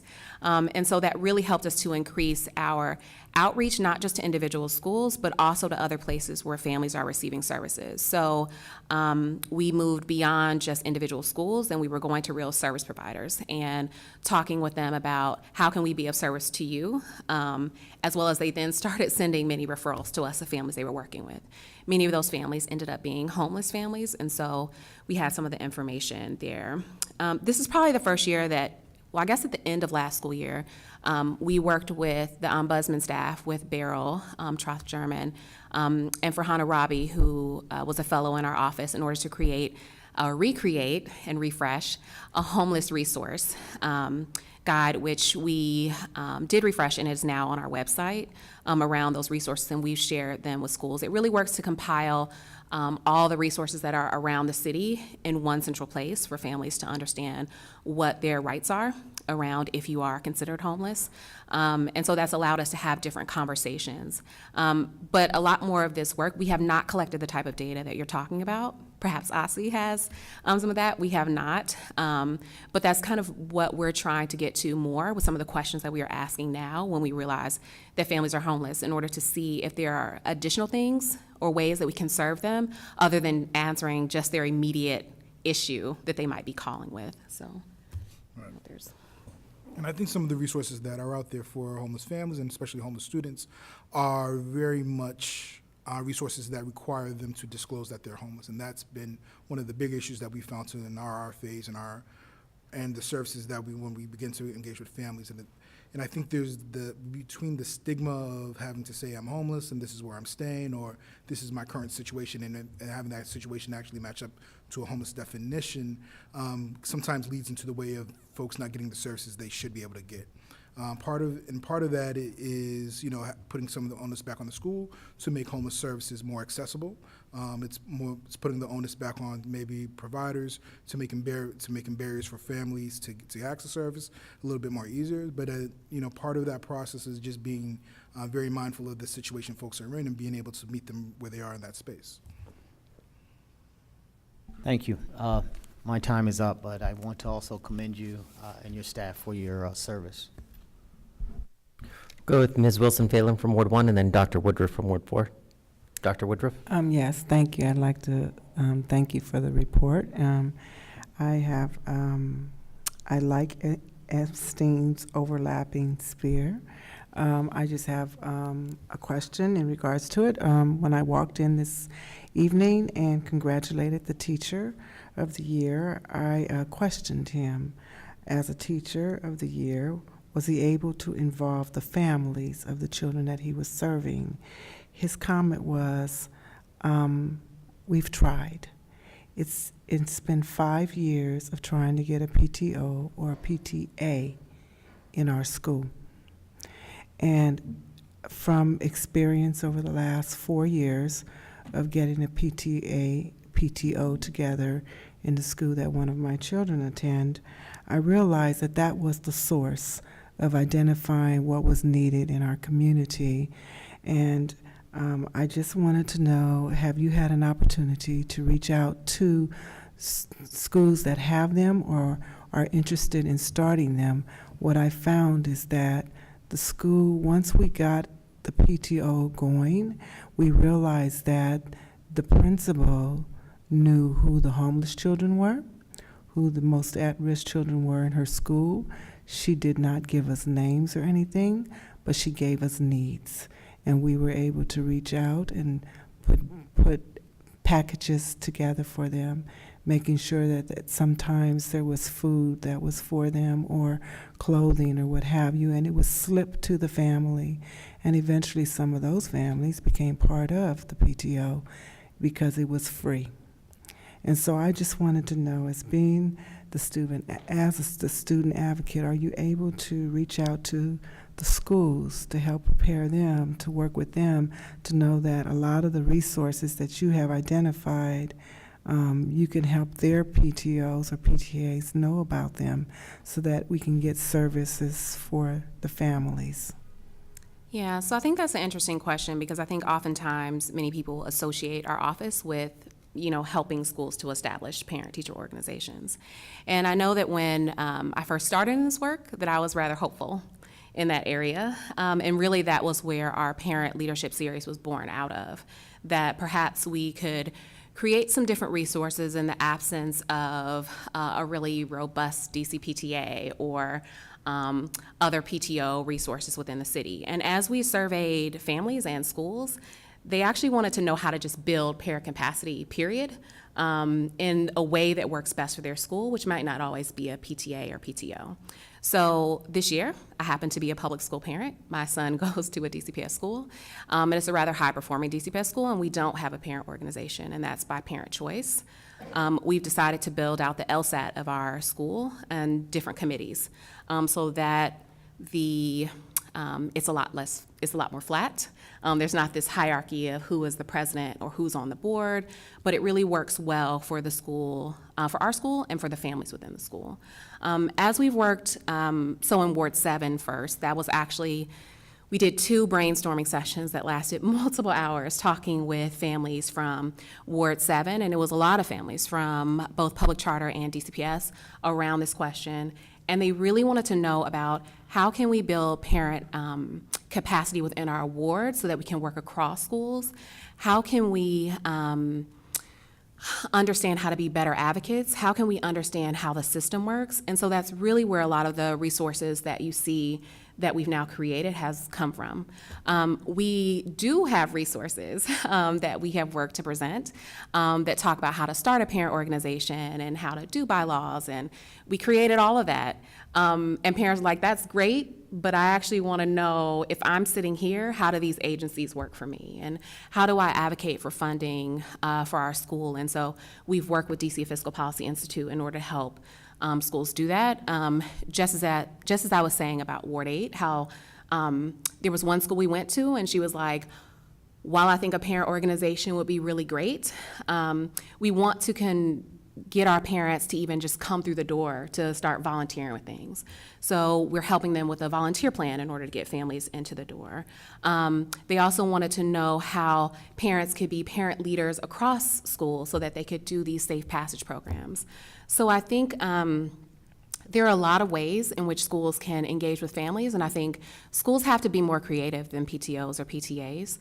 They have to think about ways to meet the needs of families, because as a person who believes in them, and I'm rather active at my son's school, I don't have time for a PTA. You know, I want to be able to engage in a way that's meaningful to my son's school, and that's not necessarily through a PTA. Some families want that, and so I think schools have to be creative in that. So we have created resources and talked to schools every single year about the resources around PTAs and PTOs. But the resources that they request even more are around the just building of parent knowledge and capacity. And so that's why we've really worked to build out other resources in that area, and think about parent leadership in ways that parents can feel as if they are the force that they truly are, not only within the lives of their students, but within their child's school. Thank you. Thank you, board members, and thank you, Ms. Gibson-Hubbard. I did ask I you. know, but I just want to respond to that last thing. Go ahead. So I'm interested in what you were talking about in terms of the parent organizations, and very sympathetic to the idea that in different schools, people are going to want different kinds of organizations. So one thing I would throw out is there's different roles that parents play, right? And one of them is you want them in the school, working in the school and supporting kids. Another is to be a political pressure point with the rest of the city. And I'm intrigued by your expanded LSAT model. Maybe that's the way to do it. What I worry about in schools where there's not an organized PTA is it's very, very hard. This is just my empirical look. It's very, very hard for those schools to create the organization needed to push when it comes to budget time or modernization time. So I just hope you will sort of keep that in your thoughts as you sort of think about what kinds of parent organizations make sense or don't make sense given the school. Yeah, and I agree with everything that you're saying, but I also agree that schools have to be more innovative in the way that I totally agree, and I don't think the engage, PTA is the answer. That's not what I'm trying to say. I'm just trying to say somehow if that role doesn't get addressed, that ends up being to the deficit of that school.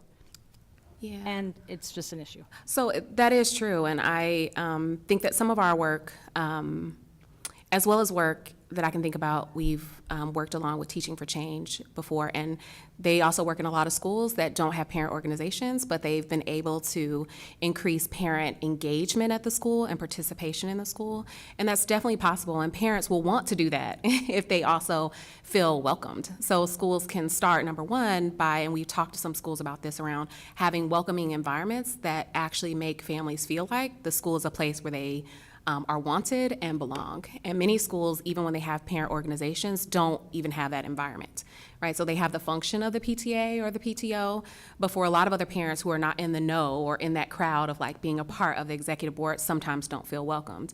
So having not only the PTA or PTO, but also other ways of engaging parents can be really great. And I know the challenge, because not all schools have LSATs, that's a DCPS model. I know in Ward 7, we've been able to engage with all the schools there, and some of the sessions, we've had 50 people at the parent leadership. Some, we haven't had that many based on the topics that we're talking about. But when we were talking about school funding and ways that parents could advocate around school funding, that session had 50 families. And so they wanted to know how to do that. They wanted to know who were the players, how could they help their principals. And the families didn't just come by themselves, but they also came with representatives from their school. So they were trying to think about ways to work together. And actually they saw that as a way of getting parents to be interested in coming in the door more, to maybe starting some type of organization that worked best for their individual school. So I agree with you that you have to just find ways to engage with families. And I'm excited that schools are trying to be innovative about other ways in which they can do that, and have asked for us to continue to work with them in ways to help families feel I hate the word empowered, so that parents feel the power that they already have is really valuable in order to really affect change in multiple different ways at their school. Again, I thank you for your presentation, you and your team for your outstanding work for the agency. We're wonderfully glad to have you as part of our team, and look forward to continuing our work together. Members, is there a motion to accept the annual report of the Office of the State Student Advocate? Second. All in favor? Aye. Aye. Opposed? Then it's been properly moved and seconded. Oh, we already did that part, yeah. Okay. So anyway, the motion has been approved. Thank you. Thank you. DC STEM. Finally, tonight, the State Board will hear from two members of the DC Science, Technology, Engineering, and Mathematics Network Leadership, Marlena Jones and Maya Garcia. Please come down to the table, please. Marlena Jones is the Acting Director of Carnegie Academy for Science Education and Director of the DC STEM Network. In these roles, she provides a variety of services to teachers, administrators, and students, including information about career pathways within biotechnology. Maya Garcia serves as the Director of STEM for OSSI and leads the work on implementing the next generation science standards that were approved by the State Board in December of 2013. An accomplished educator, Ms. Garcia brings that experience to bear on behalf of the district students. Ms. Jones, Ms. Garcia, thank you. Good evening, and thank you. Thank you. So we're going to jump right in because you saved the best for last. Yes, you did. You did. And what we're going to hope to do is just give you an overview of some of the work we've been doing in STEM, and then open it up to questions and engage you in a discourse. So in 2014, the Office of the State Superintendent of Education launched a statewide plan for STEM, advancing STEM education, and we have 4 key priority areas. Today, we're going to dig into one of our main focus areas, which is systems of support. Many states have leveraged statewide networks for STEM education successfully to kind of advance a common vision for excellence in STEM education, and DC is no different. So in 2014, we partnered with the Carnegie Academy of Science Education to launch the DC STEM Network, which is a collective impact initiative involving over 250 partners from across multiple stakeholder groups. And you can see some of them represented in that image there.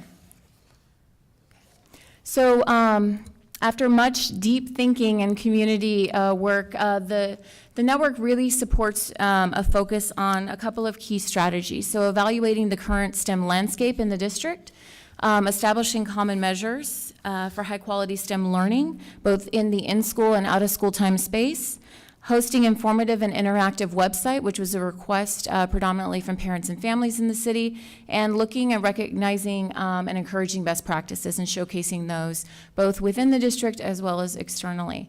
And we do that through a couple of different strategies. And so we'll dig into those next. In addition to the work we do in the district, the DC STEM Network has been honored with recognition and admission to 2 organizations. We collaborate with STEMX, which has membership of 24 different statewide STEM networks, and most recently, we were admitted into the STEM Learning Ecosystems Initiative with 54 other regional STEM networks. One of our first initiatives in 2015 in response to community engagement was the launch of an interactive technology platforms. The community overwhelmingly wanted a central hub to kind of access information about what was going on. And so we worked with Carnegie and our community partners to design and launch a really responsive website. And so the website features have grown and evolved over time. One of the things that parents strongly wanted was a STEM program map. Where can I find resources, STEM programs, either school-based or out-of-school-based, in my community? And so we created a searchable program map for parents. We also created a customizable search mechanism for resources. And so we have a resource bank that community partners, both national and local, submit resources to. Most recently this year, we included a feature where participants can log in and rate those resources so we can see what folks are really enjoying and think work well and what they don't really like as much. We also launched a community STEM calendar, so organizations can submit each month or in advance any events that they're hosting in the community so parents can search for those. In an effort to also increase access and information, we establish working groups each year, generally at the DC STEM Summit, which happened last week, in which we engage in strategic initiatives with our cross-sector partners. So you can see some of those areas listed in your presentation. So in our first year, something that was really important to the community was to really understand what we meant when we said high-quality STEM learning. And so as both with our institutions of higher ed, parents, families, community partners, we went ahead and selected a rubric for evaluating the quality of STEM. And so we adopted the Carnegie STEM Excellence Pathway, which is actually used by about 20 other communities to kind of look and have really norm the discussion about STEM education. In 2016, we worked with a parent and family engagement group to develop parent and family FAQs and Q&A sheets. So when you go into a school, what types of questions might you want to ask about the STEM programs? Or even in the out-of-school time space, what questions would you like to ask about STEM programming? In 2017, we launched 3 groups, but we really worked in collaboration with the Out-of-School Time Initiative out of the DME's office to look at high-quality ratings for our out-of-school time STEM. And we adopted the paired DOS tool as a community for use in looking at quality in the out-of-school time space. For the past 2 years, we've also had a program called Network Ambassadors. So early on, how are we connecting with the community? How are we engaging the community in this work? And so we have about 12 STEM ambassadors from all wards across the community that apply to do this work and serve as communication or to amplify the communication around the network events, share best practices, and really work on the ground with schools in the community. Another thing that we launched in response to a community need was the need for a volunteer match. Many of our schools have events and prioritize, or they say their teacher needs some support in the classroom. And so we launched a volunteer request form, and we send that out to our stakeholders and have successfully matched almost every request with the need associated with the request. And so most recently, our NAF academies have requested support around Computer Science Education Week, and so we're working to try to make sure that we can be a connector for the community in this way. In order to amplify our best practices around STEM education, each year we host a STEM Summit, which was hosted very successfully last week at Carnegie. And we have about 150 to 200 participants this year. We had people fly from Senegal to attend our STEM Summit. And it's just a best practice sharing. It's an opportunity for our working groups to kind of share with the community what they've learned and what they're hoping to launch. We set the agenda for the next year, but it's a really great, very interactive event, and it's an annual showcase of our work. The next community event that we host is the DC STEM Fair. The STEM Fair has been the longest standing STEM community event in the District of Columbia, engaging between 500 to 700 parents and families each year. And I wanted to amplify or really focus in on this as an initiative that we'd like to raise as an area of support for the state board this year. So. This. So we have kind of like a heat map of all of the participation in the DC STEM Fair by ward or by school location. And you can see that in, this is from 2017, our secondary fair, that we have pretty broad participation across all wards. The dots that you see are the amount of projects submitted per site. And so you can see some are larger than others. And this is a place where we really want to see more involvement in the DC Science Fair for a variety of reasons. And this is the best picture I can show you for the variety of reason, right?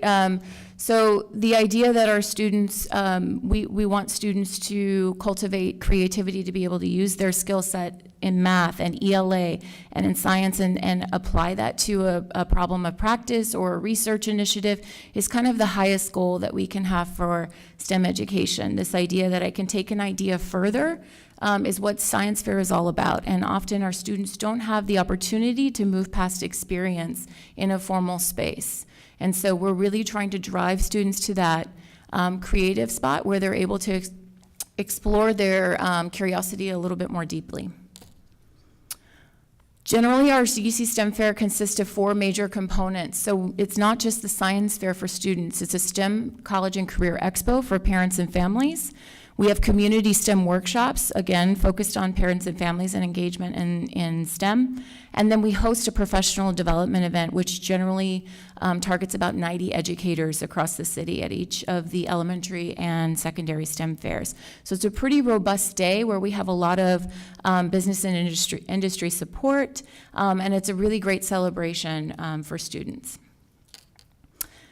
This is a rundown of our STEM Fair awards for the previous year. Our science fair winners were honored at the DC Nationals game this year.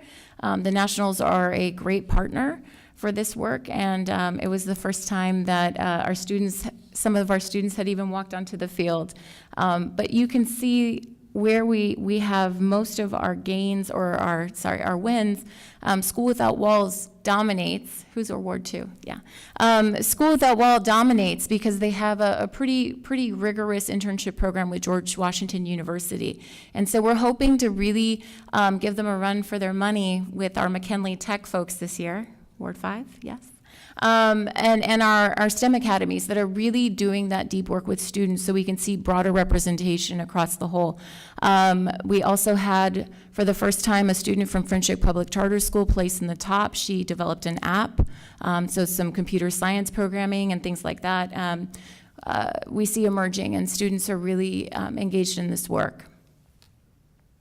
So for 2018, what we're hoping to do, and based on feedback from our 2017 fair, is to increase the number of schools from each ward participating in DC STEM Fair, increase the number of schools or support for schools that are hosting a STEM family or math and science night. Often, as part of DC Public Schools Parent and Family Engagement, we have a literacy evening. Some schools are broadening that to a STEM evening, and we're hoping to support more of those as a pathway to science fair participation. And we want to increase the number of project submissions from our specialized STEM programs. These are the dates for the secondary STEM fair, the elementary STEM fair, and then we start robotics competition season starting in February, and we can send you those dates. The students who went to Intel ISEF last year, we had 3 students, and thank you for passing a ceremonial resolution honoring them, really enjoyed their experience, and we want to see that broaden this year. Students compete against about 3,000 participants from across the world. So our students, our 3 representatives, compete with students from 84 countries, including 50 states in the United States. So if you can imagine being a 17-year-old having to stand and defend your science research to some of the brightest brains, Nobel Prize winners in the country, against students that have traveled from China, from Qatar, from all over the world. These students are pretty amazing. One of our top students received a military patent for his antenna that he developed that you can print for 99 cents and put anywhere in the developing world and amplify wireless signal. So pretty amazing stuff happening, and we don't often get to celebrate these moments with our students. And so this year, we would love to kind of do more to recognize these achievements. If you notice, the list is predominantly women, and that's something that's very rare in this community, in the STEM world. And DC is really, we can say we're above and beyond in that our participation in STEM Fair is dominated by women in STEM, so that's really awesome. For this school year, we're looking to connect schools with mentors and volunteers using that volunteer request mechanism and match them a little bit earlier in the process. We know science fair can be a huge lift, but we also know there's a strong return on that investment. We are hosting virtual and in-person workshops to assist schools with this preparation, and we're involving out-of-school time programs and extended day programs in this preparation as well. And again, I mentioned the celebration and recognition of participation from students in schools. We'd love to partner with you, State Board of Education, maybe a contest amongst members, to engage more of your schools in this work. We have the opportunity for community members or State Board of Education members to host a network ambassador to present to your community or head to your schools if you'd like to just request that. Schools can now request a STEM Fair Welcome Packet. We can connect your schools with mentors. The Coast Guard has been a strong mentor for our Friendship Public Charter schools, but we have other organizations that are looking to set up those strong partnerships as well and support this work, and so on and so forth. And really, that's what we wanted to bring you today. The network has experienced great success over the past 3 years, and it's not due to one person's work, it's due to the hard work of Marlena Jones and her team at Carnegie, as well as the staff at OSSI, and we want to thank them for that work. But this work also happens because we have 250 community partners engaged as well. So this is, the network is a wonderful entity that's supporting STEM education in the district, and this is just one of the things we wanted to bring to you today with the science fair. So thank you.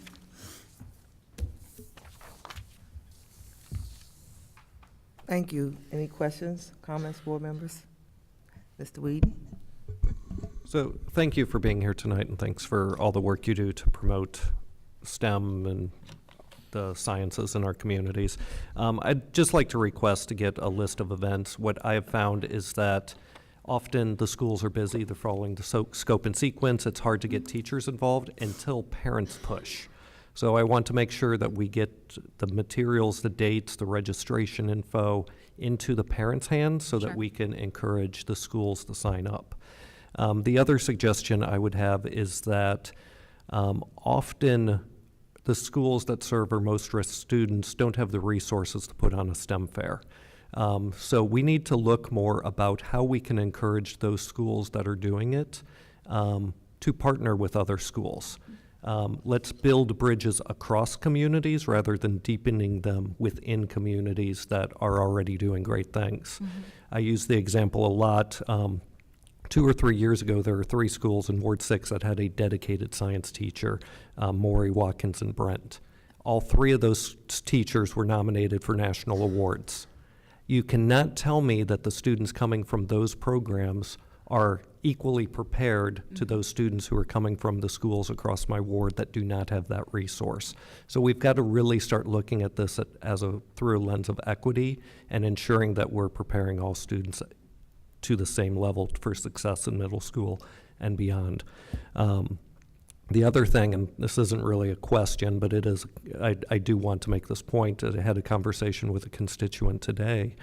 As DCPS schools are looking at implementing their curriculum, and they've broken the day out into 3 blocks, math, reading, and then an afternoon that's split, or a third period that's split between social studies and science, depending on the day of the week. That third block is getting cut, and it's being used for reading intervention, not for science. We need to find a way, and this is really where my question comes in. As we look at developing a report card, how do we measure that science is being taught, that social studies is being taught in a meaningful way? Right now, I'll be told that every DCPS elementary school or this public charter offers this many minutes. Well, I know from experience that's not true, and I hear from my constituents that that's not true. And then you look at the emphasis that schools place on it. I've got a 5th grader. I've yet to receive any homework this year about science. That tells me where that emphasis is. We get a weekly packet about reading and math. So we've got to do more to ensure a well-rounded curriculum. So my question is really about that report card piece, because that's something that we can control. The rest is public pressure, and I look forward in working with you and your network to exert that public pressure. In reference to the report card question, I know that we're in active discussions about the design of the report card, and so I let Superintendent Kang field that question about the design and the inclusion of that. We know that the network was formed to kind of reduce equity gaps around science education and STEM education in the city, and so that's no small task. And something we take to heart really deeply, and is at the core of the work we do. So I'd love to discuss that further with you, certainly.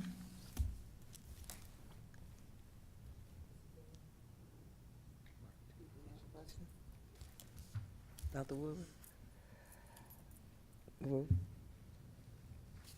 Part of my question is similar to Joe's, and maybe the superintendent wants to comment on the report card idea.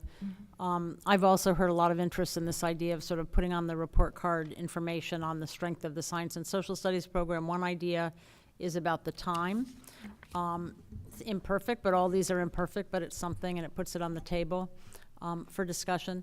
Another one that I've recently heard, and it's interesting that Joe said the same thing, is this idea of the dedicated science and social studies teachers, is that in the elementary school, when you have dedicated social studies and science teachers, this stuff gets taught, and when you don't, it doesn't. And I just wonder, as people who are around the schools and talking to people, thinking of the elementary schools, to what extent do you find that to be the case? That where you have the dedicated teachers, and I've also been told where you have a science room, because setting up the science, it's tough, and if you don't have a room to do that in, the likelihood of it happening just diminishes. So what's your sense of that sort of on the ground about how the... I find it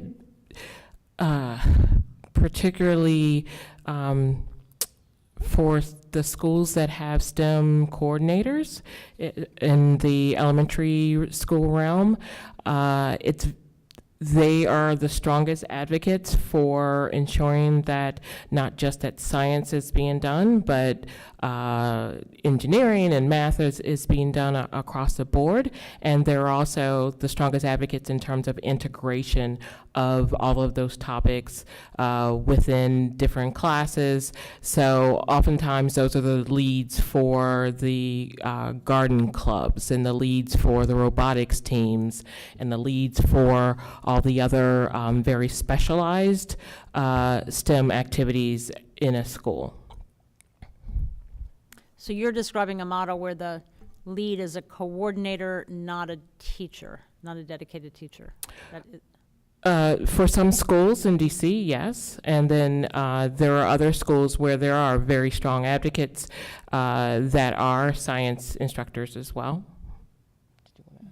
Sure, we see a variety across elementary schools.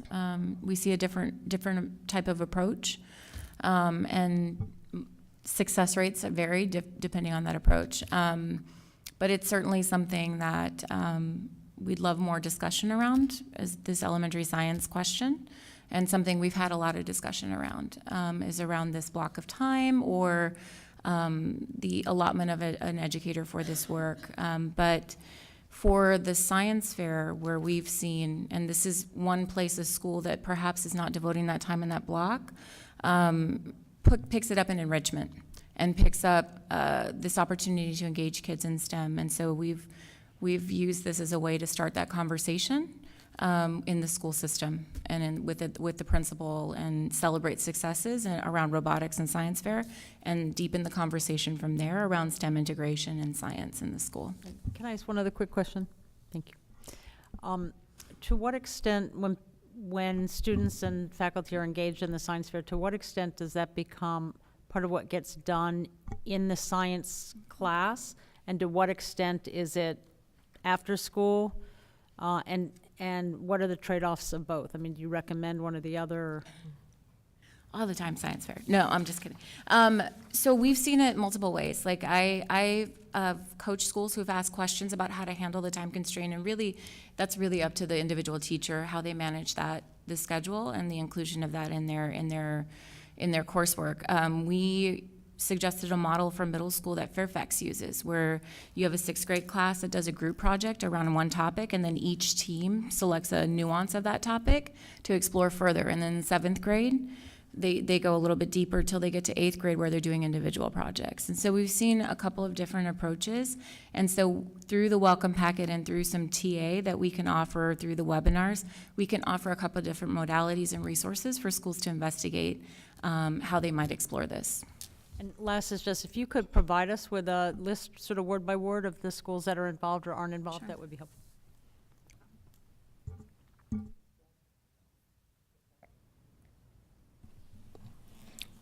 My question is, in terms of connecting with schools, with having mentors and networking with the different schools, how do you plan to branch partnerships to other wards, especially for schools with students who haven't heard of the different opportunities like the STEM fair? So when we match schools and with mentors, typically it's through a teacher request, or it can be a student request. We entertain a request from the community with a description, and then what we do is try and use our network, National Society of Black Engineers, the Coast Guard, the different military entities or community partners to figure out who can devote the time and energy required and to really be a successful mentor. And so through CASE and through most of our connections, we're able to kind of make sure we find a best fit for each student or each school in the process. Some of our students, for example, have been matched with mentors from Walter Reed or NIH. Our Walter Reed students end up going on to do summer internships sometimes at Walter Reed that are paid as a result of their interaction, which is really great. You can start that in 7th grade. Just really quickly, one, thank you all for staying with us and for this very informative presentation. Obviously, you know, I want to make sure that I'm a partner of yours to make sure that we expand STEM education and STEM enrichment to as many Ward 8 school communities as possible. So definitely consider me a partner, and when that time comes, I can go knock on some doors for you and get some partners. You know, science education is so important, and I've had the benefit of some really great science teachers, as Ms. Garcia knows, because she was one of them. But I'm really excited about the work that all of you have done, that the STEM network has done, that our students are doing, and I definitely pledge myself as a partner to make sure as many Ward 8 students as possible can take advantage. So thank you. Oh, and if anybody knows of any resources, Ballou is also looking for some funding for their robotics programs. So please reach out. Thank you.